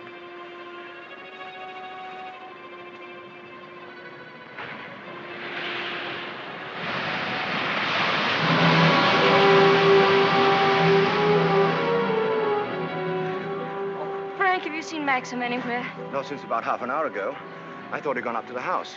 No, he hasn't been in the house at all, and I'm afraid something might have happened to him. Frank, what's the matter? Is anything wrong? There is something wrong. Well, the diver who went down to inspect the bottom of the ship came across the hull of another boat. A little sailboat. Frank, is it? Yes. It's Rebecca's. How did they recognize it? was a local man. Knew it instantly. It'll be so hard on poor Maxim. Yes. It's going to bring it all back again. And worse than before. Why did they have to find it? Why couldn't they have left it there in peace at the bottom of the sea? Fine. Better get along and arrange some breakfast for the men. All right, Frank, I'll go and look for Max.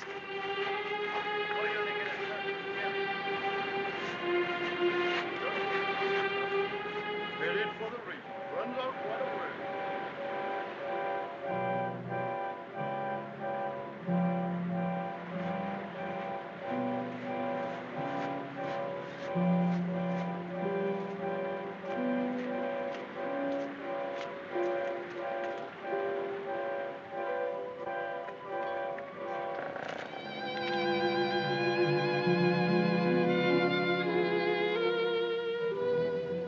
Hello.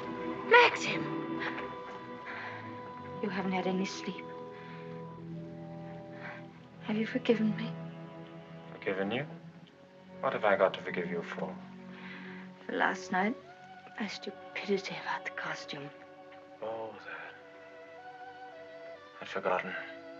I was angry with you, wasn't I? Hmm. Maxim, can't we start all over again? I don't ask that you should love me. I won't ask impossible things. I'll be your friend, your companion. I'll be happy with that.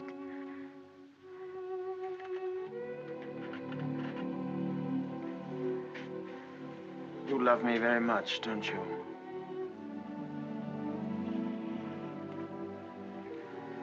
But it's too late, my darling. We've lost our little chance of happiness. No, Maxim, no. Yes. It's all over now. The thing's happened. The thing I've dreaded day after day. Night after night. Maxim, what are you trying to tell me? Rebecca has won. Her shadow has been between us all the time, keeping us from one another. She knew that this would happen. What are you saying? They sent a diver down. He found another boat. Yes, I know. Frank told me. Rebecca's boat. Oh, it's terrible for you. I'm so sorry. The diver made another discovery. Broke one of the ports and looked into the cabin. There was a body in there. Then she wasn't alone. There was someone sailing with her, and you have to find out who it was. That's it, isn't it, Maxim? You don't understand. There was no one with her. It's Rebecca's body lying there on the cabin floor. Oh, no. The woman that was washed up at Hitchcock. The woman that is now buried in the family crypt. That was not Rebecca. That was the body of some unknown woman. Unclaimed, belonging nowhere. I identified it, but I knew it wasn't Rebecca. It was all a lie. I knew where Rebecca's body was. Lying on that cabin floor on the bottom of the sea. How did you know, Max? Because I put it there.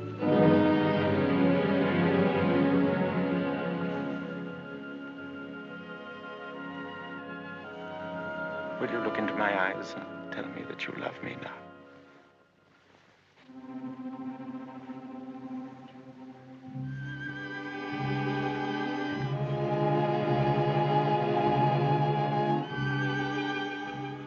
See? I was right. It's too late.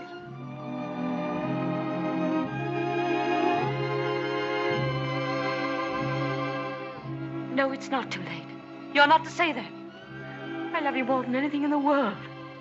Oh, please, Maxim, kiss me, please. No. It's no use. It's too late. Oh, we can't lose each other now. We must be together always. No secrets, no shadows. We may only have a few days. A few hours. Maxim, why didn't you tell me before? Yeah, you did sometimes, but you never seemed close enough. How could we be close when I knew you were always thinking of Rebecca? How could I even ask you to love me when I knew you loved Rebecca still? What are you talking about? What do you mean? Whenever you touched me, I knew you were comparing me with Rebecca. Whenever you looked at me, or spoke to me, or walked with me in the garden, I knew you were thinking, this I did with Rebecca, and this, and this. Oh, it's true, isn't it? You thought I loved Rebecca? You thought that? I hated her.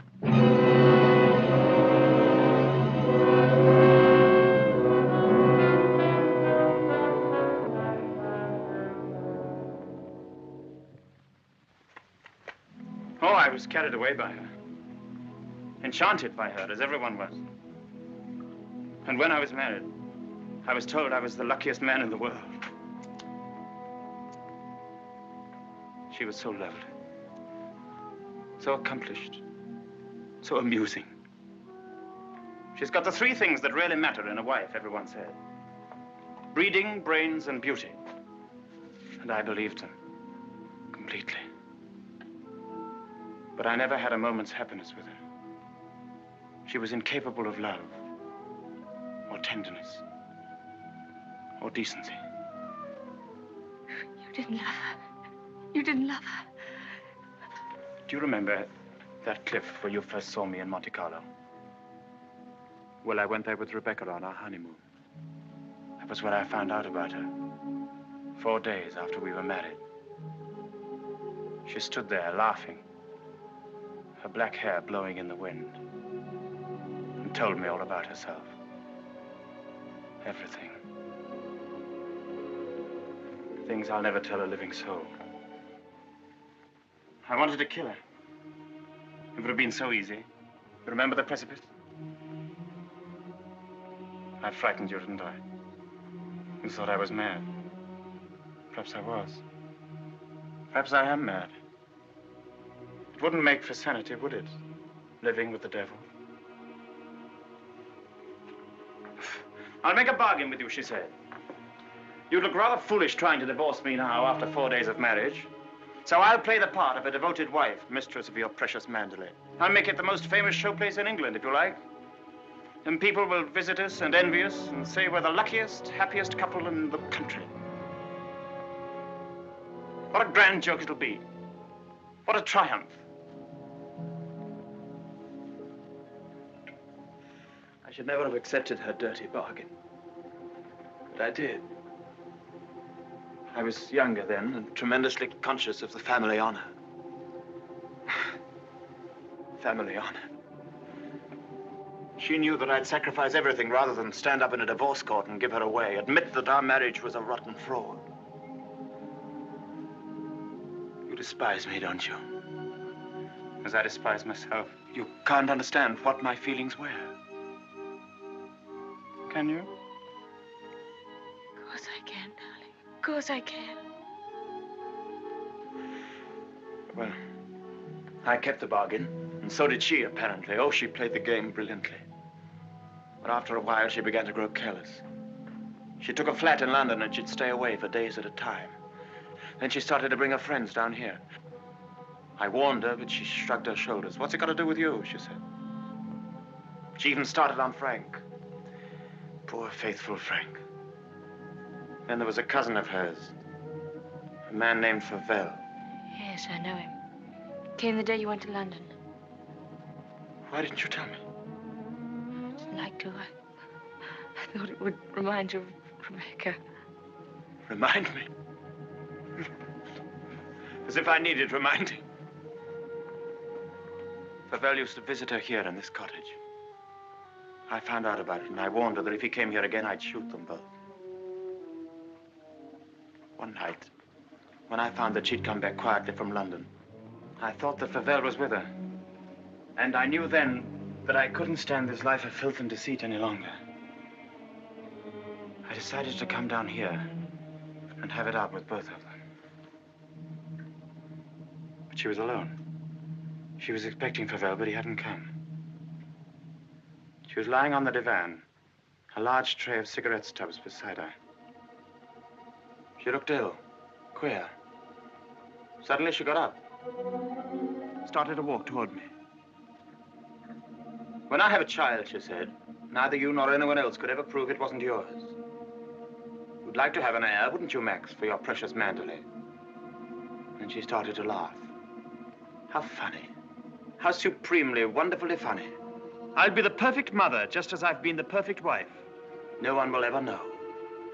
It ought to give you the thrill of your life, Max, to watch my son grow bigger day by day, and to know that when you die, Manderley will be his. She was face to face with me. One hand in her pocket, the other holding a cigarette. She was smiling. Well, Max, what are you going to do about it? Aren't you going to kill me? I suppose I went mad for a moment. I must have struck her. She stood staring at me. She looked almost triumphant. Then she started toward me again, smiling. Suddenly she stumbled and fell.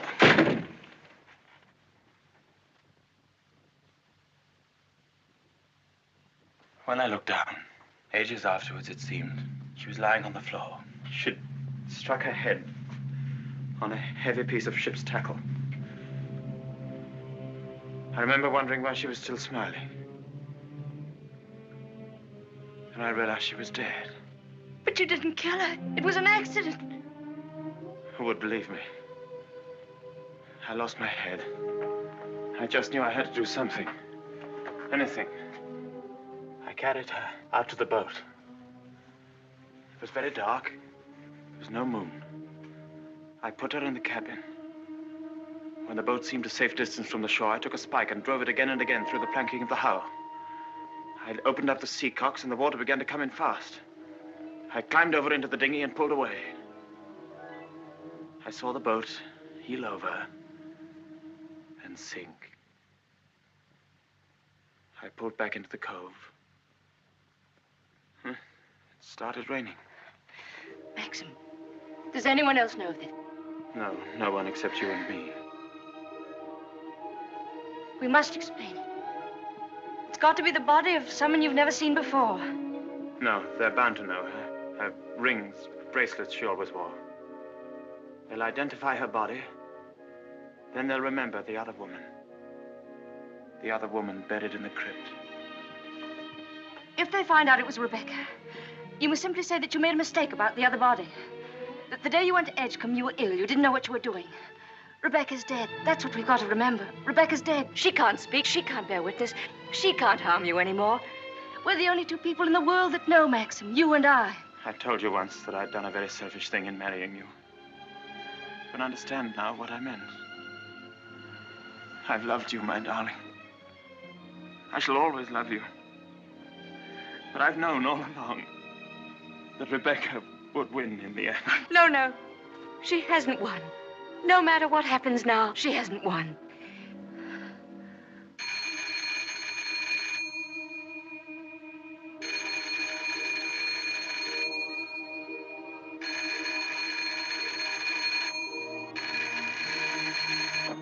Hello? Hello? Oh. Hello, Frank. Hello, Frank. Yes. Who? Colonel Julian?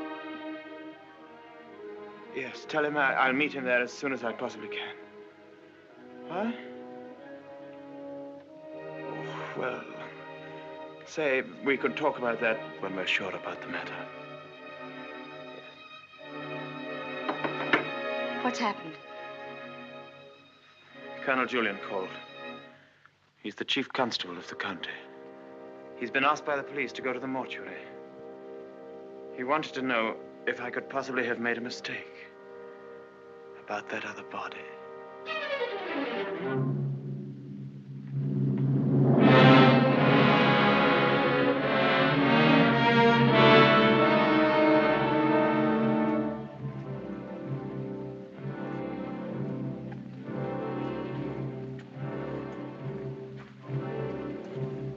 Well, Colonel Julian, apparently I did make a mistake about that other body. The mistake was quite natural under the circumstances. Besides, you went well at the time. That's nonsense. I was perfectly well. Oh, don't let it worry you, Maxim. Nobody can blame you for making a mistake. Pity is you've got to go through the same thing all over again. What do you mean? Well, there'll have to be another inquest, of course. Same formality and red tape. Oh. Wish you could be spared the publicity of it, but I'm afraid that's impossible. Oh, yes, the publicity. I suppose Mrs. De Winter went below for something, and the squall hit the boat with nobody at the helm. I imagine that's about the solution of it, don't you think so, Crawley? Oh, yes. Probably the door jammed and she couldn't get on deck again. Yeah. Tab, boat builder, will undoubtedly come to some such conclusion. Why, what would he know about it? Well, he's examining the boat now. Purely as a matter of routine, you know. I'll be at the inquest tomorrow, Maxim. Quite unofficially, you know. We must get together for a game of golf when it's all over, eh? Bye-bye.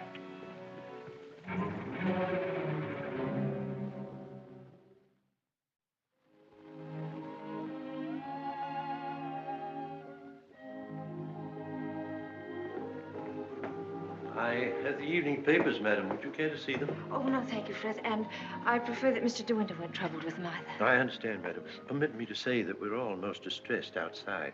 Oh, thank you, Frith. I'm afraid the news has been a great shock to Mrs. Danvers. Yes, I rather expected it would be. It seems there's to be a coroner's inquest, madam.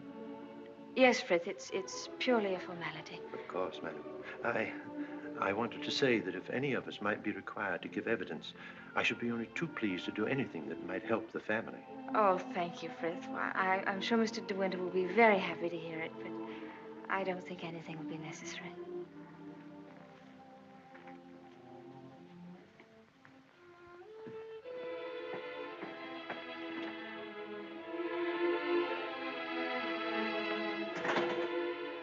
Maxim. Hello, darling. Oh, Maxim, I'm worried about what you'll do at the inquest tomorrow. What do you mean? You won't lose your temper, will you? Promise me that they won't make you angry. All right, darling. I promise. No matter what he asks you won't lose your head. Don't worry, dear. They can't do anything at once, can they? No. Then we've a little time left to be together. Yes. I want to go to the inquest with you. I'd rather you didn't, darling. But I can't wait here alone. I promise you I won't be in any trouble to you, and I must be near you so that no matter what happens, we won't be separated for a moment. All right, dear. I don't mind this whole thing, except for you. I can't forget what it's done to you. I've been thinking of nothing else since it happened. It's gone forever. That funny, young, lost look I loved won't ever come back. I killed that when I told you about Rebecca. It's gone. In a few hours, you've grown so much older.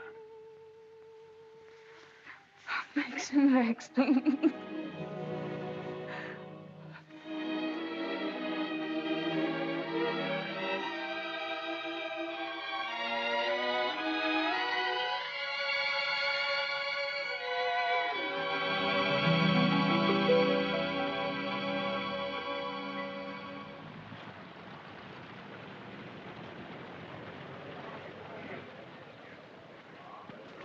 Black Jack Bridie was his name. The most important arrest I ever made. It must have been about 2 years ago now. Of course, there was no doubt about it. He was hung a month after I caught him.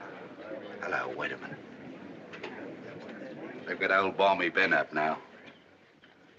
You remember the late Mrs. De Winter, don't you? She's gone. Yes, we know that. She went in the sea. The sea got her. That's right, that's right. Now, we want you to tell us whether you were on the shore that last night she went sailing. Eh? Were you on the shore that last night she went out when she didn't come back? I didn't see nothing. I don't want to go to the asylum. Them cruel folks there. Now, nobody's going to send you to the asylum. All we want you to do is to tell us what you saw. I didn't see nothing. Come.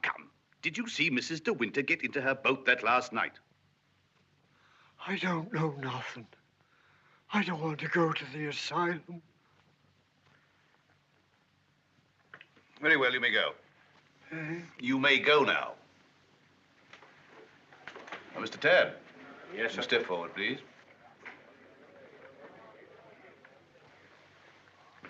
The evidence you give is calling me the truth, whole truth, but the truth. I do. So help me God. The late Mrs. De Winter used to send her boat to your shipyard for reconditioning. That's right, sir.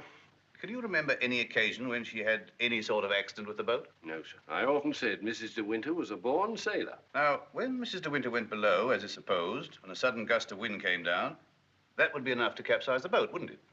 Excuse me, sir, but there's a little more to it than that.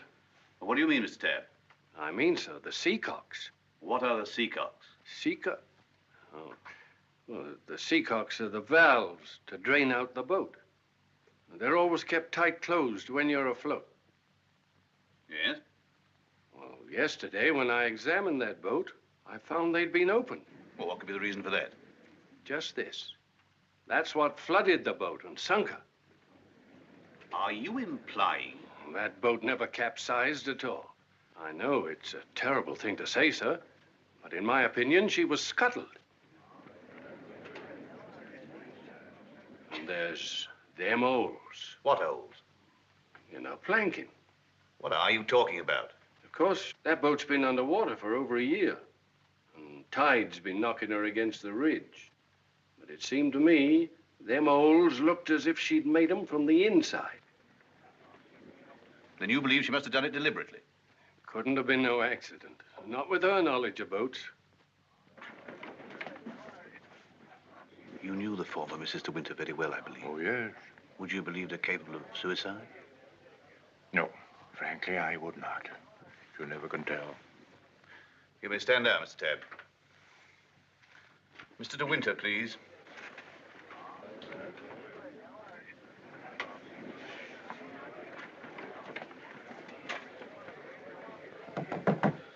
I'm sorry to drag you back for further questioning, Mr. De Winter, but you've heard the statement of Mr. Tabb. I wonder if you can help us in any way. I'm afraid not. Can you think of any reason why there should be holes in the planking of the late Mrs. De Winter's boat? Well, of course I can't think of any reason. Has anyone ever discussed these holes with you before? Well, since the boat has been at the bottom of the ocean, I scarcely think that likely. Mr. De Winter, I want you to believe we all feel very deeply for you in this matter, but you must remember that I don't conduct this inquiry for my own amusement. That's rather obvious, isn't it? I hope that it is. Well, since Mrs. De Winter went sailing alone, are we to believe that she drove those holes herself? Well, you may believe what you like. Can you enlighten us as to why Mrs. De Winter should have wanted to end her own life? I know of no reason whatever. Mr. De Winter, however painful it may be, I have to ask you a very personal question. Were relations between you and the late Mrs. De Winter perfectly happy? Were relations between you and the late Mrs. De Winter perfectly happy? I won't stand this any longer, and you might as well know now. My wife, she's fit. She's fit. We'll adjourn till after lunch. Mr. De Winter, I presume you'll be available for us then? I told you you should have had some breakfast. You're hungry, that's what's the matter with you.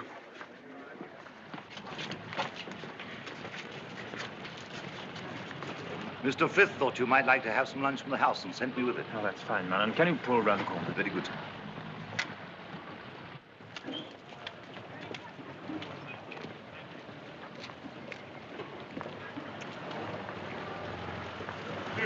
Awfully foolish to have me fainting like that. Nonsense. If you hadn't fainted like that, I'd have really lost my temper. Darling, please be careful.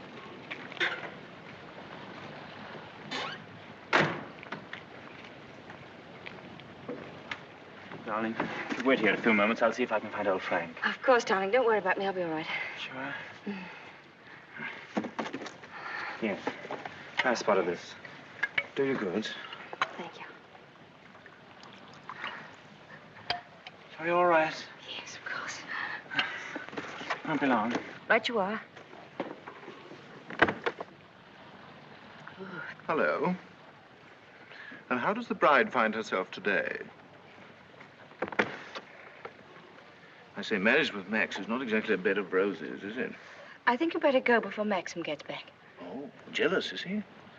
Well, I can't say I blame him. But you don't think I'm the big bad wolf, do you? I'm not, you know. I'm a perfectly ordinary, harmless bloke. And I think you're behaving splendidly over all this. Perfectly splendidly. You know, you've grown up a bit since I last saw you. It's no wonder. What do you want, Furlough? Oh, hello, Max. Things are going pretty well for you, aren't they? Better than you ever expected. I was rather worried about you at first. That's why I came down to the inquest. Well, I'm touched by your solicitude, but if you don't mind, we'd rather like to have our lunch. Lunch? I say, what a jolly idea. Rather like a picnic, isn't it? Oh, I'm so sorry. Do you mind if I put this there? You know, Max, old boy, I really think I ought to talk things over with you. Talk what things over? Well, those holes in the planking, for one thing. Those holes that were drilled from the inside. Oh, Mullen. Yes, sir? Would you, like a good fellow, have my car filled with petrol? It's almost empty. Very good, sir. And Mullen, close the door, will you? Yes, sir. Does this bother you?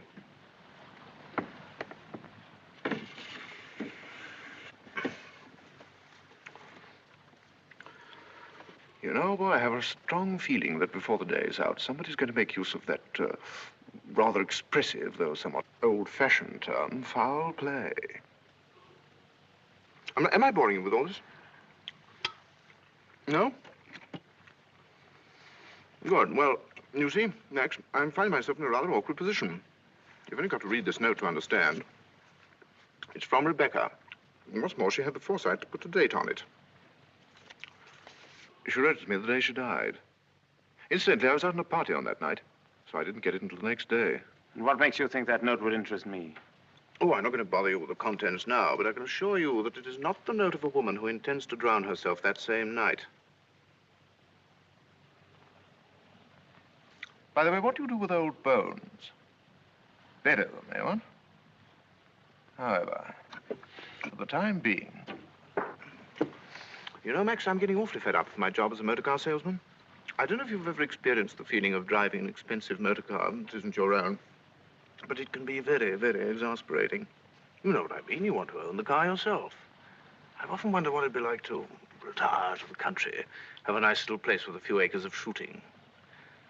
I've never figured out what it would cost a year, but I'd like to talk about it with you. I'd like to have your advice on how to live comfortably without hard work. Hello, Favell. Are you looking for me, Maxim? Yes. Mr. Favell and I have a little business transaction on hand. I think we had better conduct it over at the inn. They may have a private room there. Well, see you later. Find Colonel Julian. Tell him I want to see him immediately. Come on, Favell, let's go.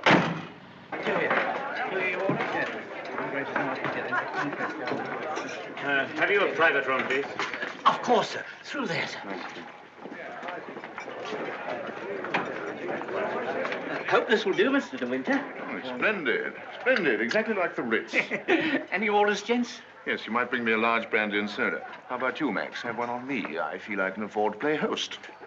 Thanks, I don't mind if I do. Make it two, will you, like a good fellow? Very good, sir. Where's Mr. De Winter? Oh, through the other door, sir. Colonel Julian, this is Mr. Favell. Oh, I know Colonel Julian. We're old friends, aren't we? Well, since you're old friends, I assume you also know he's head of the police here. I think he might be interested to hear your proposition. Go on, tell him all about it. I don't know what you mean. I merely said I hope to give up selling cars and retire into the country. Actually, he offered to withhold a vital piece of evidence from the inquest if I made it worth his while. I only want to see justice done, Colonel. Now, that boat builder's evidence suggested certain possible theories concerning Rebecca's death. One of them, of course, is suicide. Now, I have a little note here which I consider puts that possibility quite out of court. Read it, Colonel. Jack, darling, I've just seen the doctor, and I'm going down to Mandalay right away.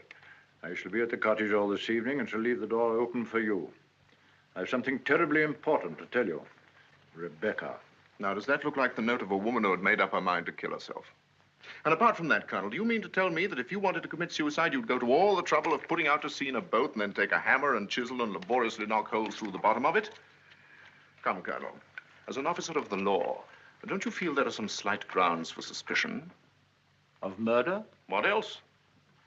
You've known Max a long time, so you know he's the old-fashioned type who'd die to defend his honor, or who'd kill for it. It's blackmail. Pure and simple. Blackmail is not so pure, nor so simple.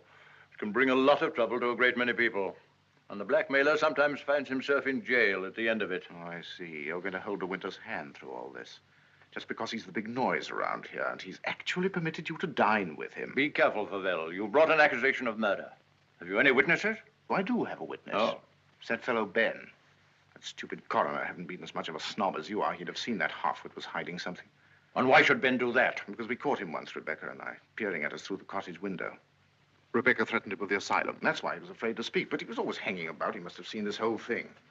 It's ridiculous even listening to all this. Ah, you're like a little trades union, all of you, aren't you? And if my guess is right, Crawley, there's a bit of malice in your soul toward me, isn't there? Crawley didn't have much success with Rebecca, but he ought to have more luck this time. And the bride will be grateful for your fraternal arm, Crawley, in a week or so. Every time she faints, in fact. De Winter! Maxim, please. That temper of yours will do you in yet, Max. Oh, excuse me, gentlemen. Now, is there anything else? Yes. You might bring Mr. De Winter a sedative. No, nothing at all. Just leave us. Very good. Now, Favell, let's get this business over. As you seem to have worked out the whole thing so carefully, perhaps you can provide us also with a motive. Ah, I knew you were going to bring that up, Colonel. I've read enough detective stories to know that there must always be a motive. And if you'll all excuse me a moment, I'll supply that, too. I wish you'd go home. You ought not to be here through all this. Please let me stay, Maxim. Surely, Colonel Julian, you're not going to allow this fellow to... My opinion of Favell is no higher than yours, Crawley. But in my official capacity, I have no alternative but to pursue his accusation. I entirely agree with you, Colonel. In a matter so serious as this, we must make sure of every point, explore every avenue.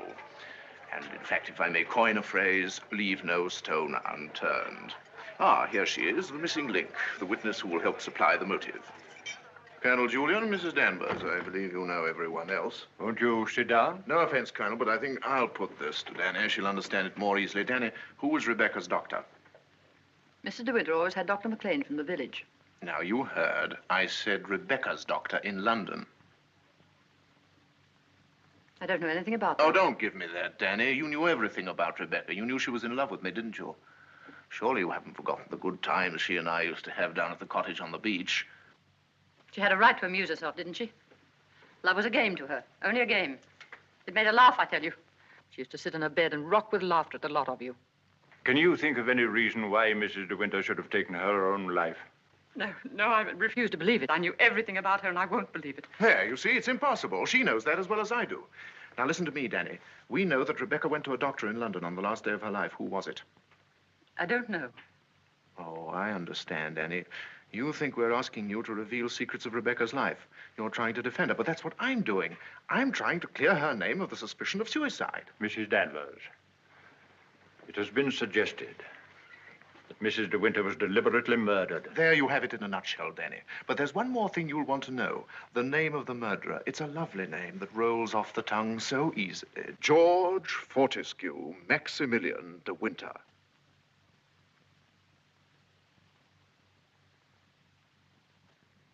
There was a doctor. Mrs. De Winter sometimes went to him privately. She used to go to him even before she was married. We don't want reminiscences, Danny. What was his name?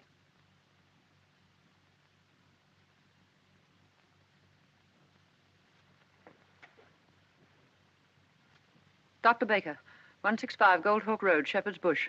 There you are, Colonel. There's where you'll find your motive. Go and question Dr. Baker. He'll tell you why Rebecca went to him, to confirm the fact that she was going to have a child. A sweet, curly-headed little child. It isn't true. It isn't true. She would have told me. She told Max about it. Max knew he wasn't the father, so like the gentleman of the old school that he is, he killed her.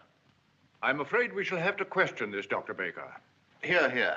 But for safety's sake, I think I'd like to go along, too. Yes, unfortunately, I suppose you have the right to ask that.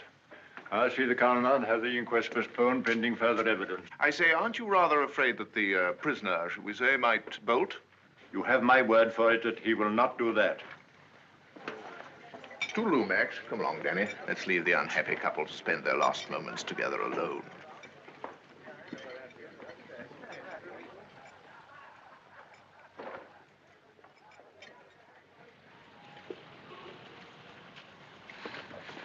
Are you sure you don't want me to go with you, Max?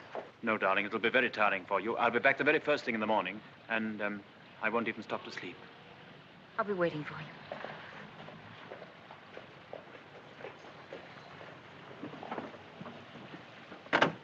Ready, Maxim? Yes. You two go on ahead. I'll follow with Favell.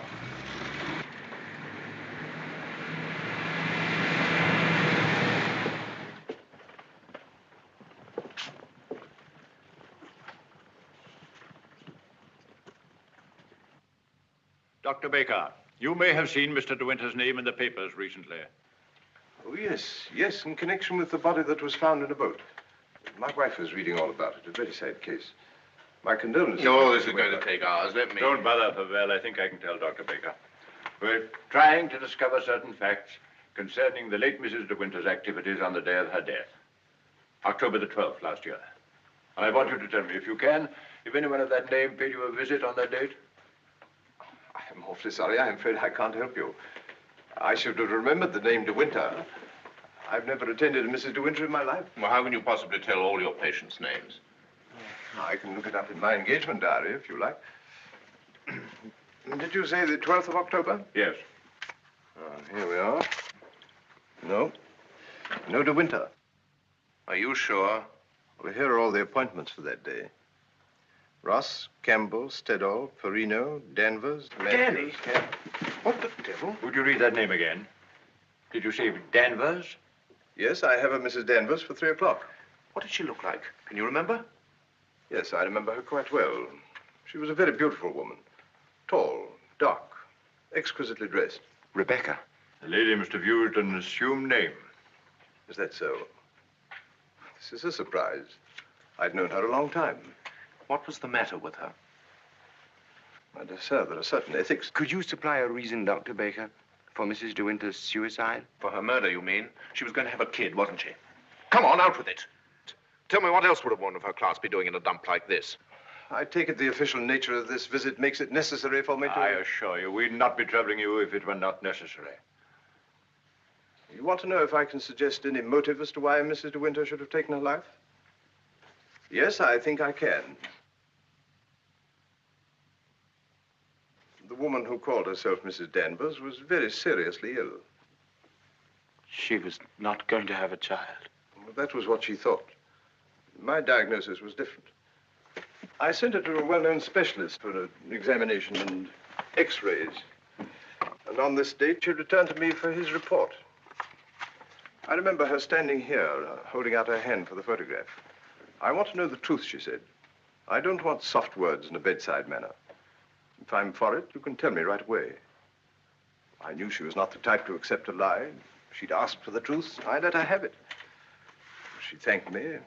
I never saw her again, so I assumed that... What was wrong with her? Cancer. Yes, the growth was deep-rooted. An operation would have been no earthly use at all. In a short time, she would have been under morphia. There was nothing that could be done for her, except wait. Did she say anything when you told her? She smiled in a queer sort of way. Your wife was a wonderful woman, Mr. De Winter. And, oh, yes, I remember she said something that struck me as being very peculiar at the time. When I told her it was a matter of months, she said, "Oh, no, doctor, not that long." You've been very kind. You've told us all we wanted to know. We should probably need an official verification.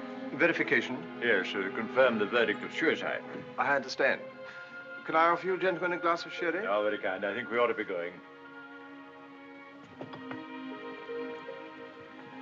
Thank heaven we know the truth. Dreadful thing. Dreadful. A young and lovely woman like that. No wonder I never had the remotest idea. Neither did Danny, I'm sure. I wish I had a drink.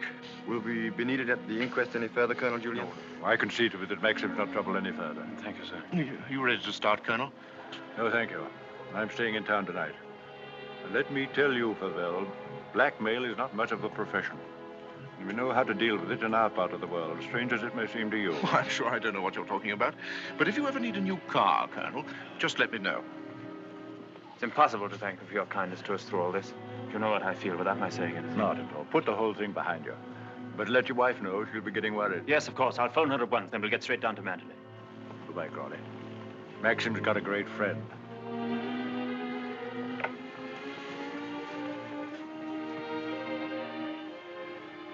Frank, Yes, Maxim? Something you don't know. Oh, no, there isn't.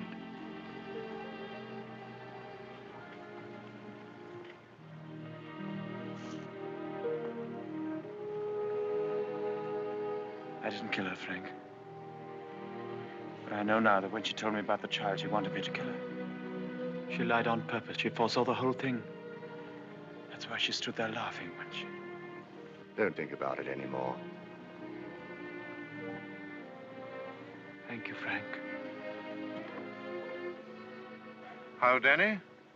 I just wanted to tell you the news. Rebecca held out on both of us. She had cancer. Yes, suicide. And now Max and that dear little bride of his will be able to stay on at Manderley and live happily ever after. Bye-bye, Danny. This your car, sir? Yes? Will you be going soon? This isn't a parking place, you know. Oh, isn't it? Well, people are entitled to leave their cars outside if they want to. It's a pity some of you fellows haven't anything better to do. When you phoned, did she say she'd wait up? I asked her to go to bed, but she wouldn't hear of it. I wish I could get some more speed out of this thing. Is something worrying you, Maxim? I can't get over the feeling something's wrong.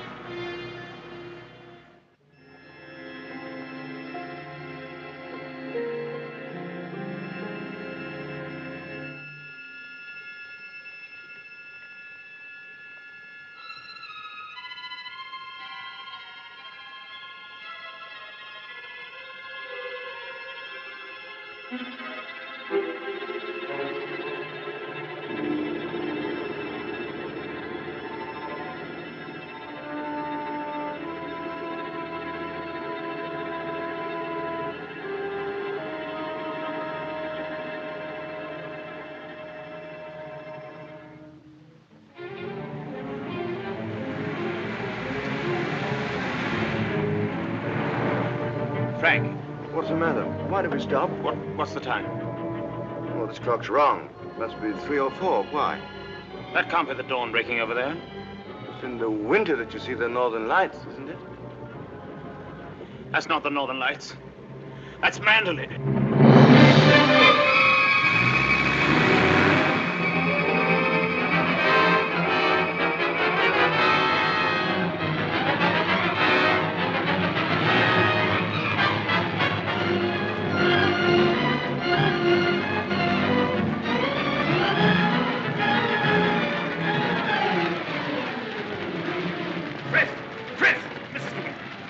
I thought I saw her. Where?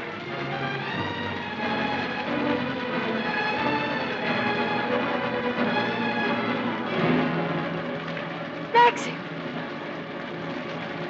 Thank heaven you've come back to me. Are you all right, darling? Oh, yes. Are you all right? Mrs. Danvers. She's gone mad. She said she'd rather destroy Manderley than see us happy here. Look! The West Wing!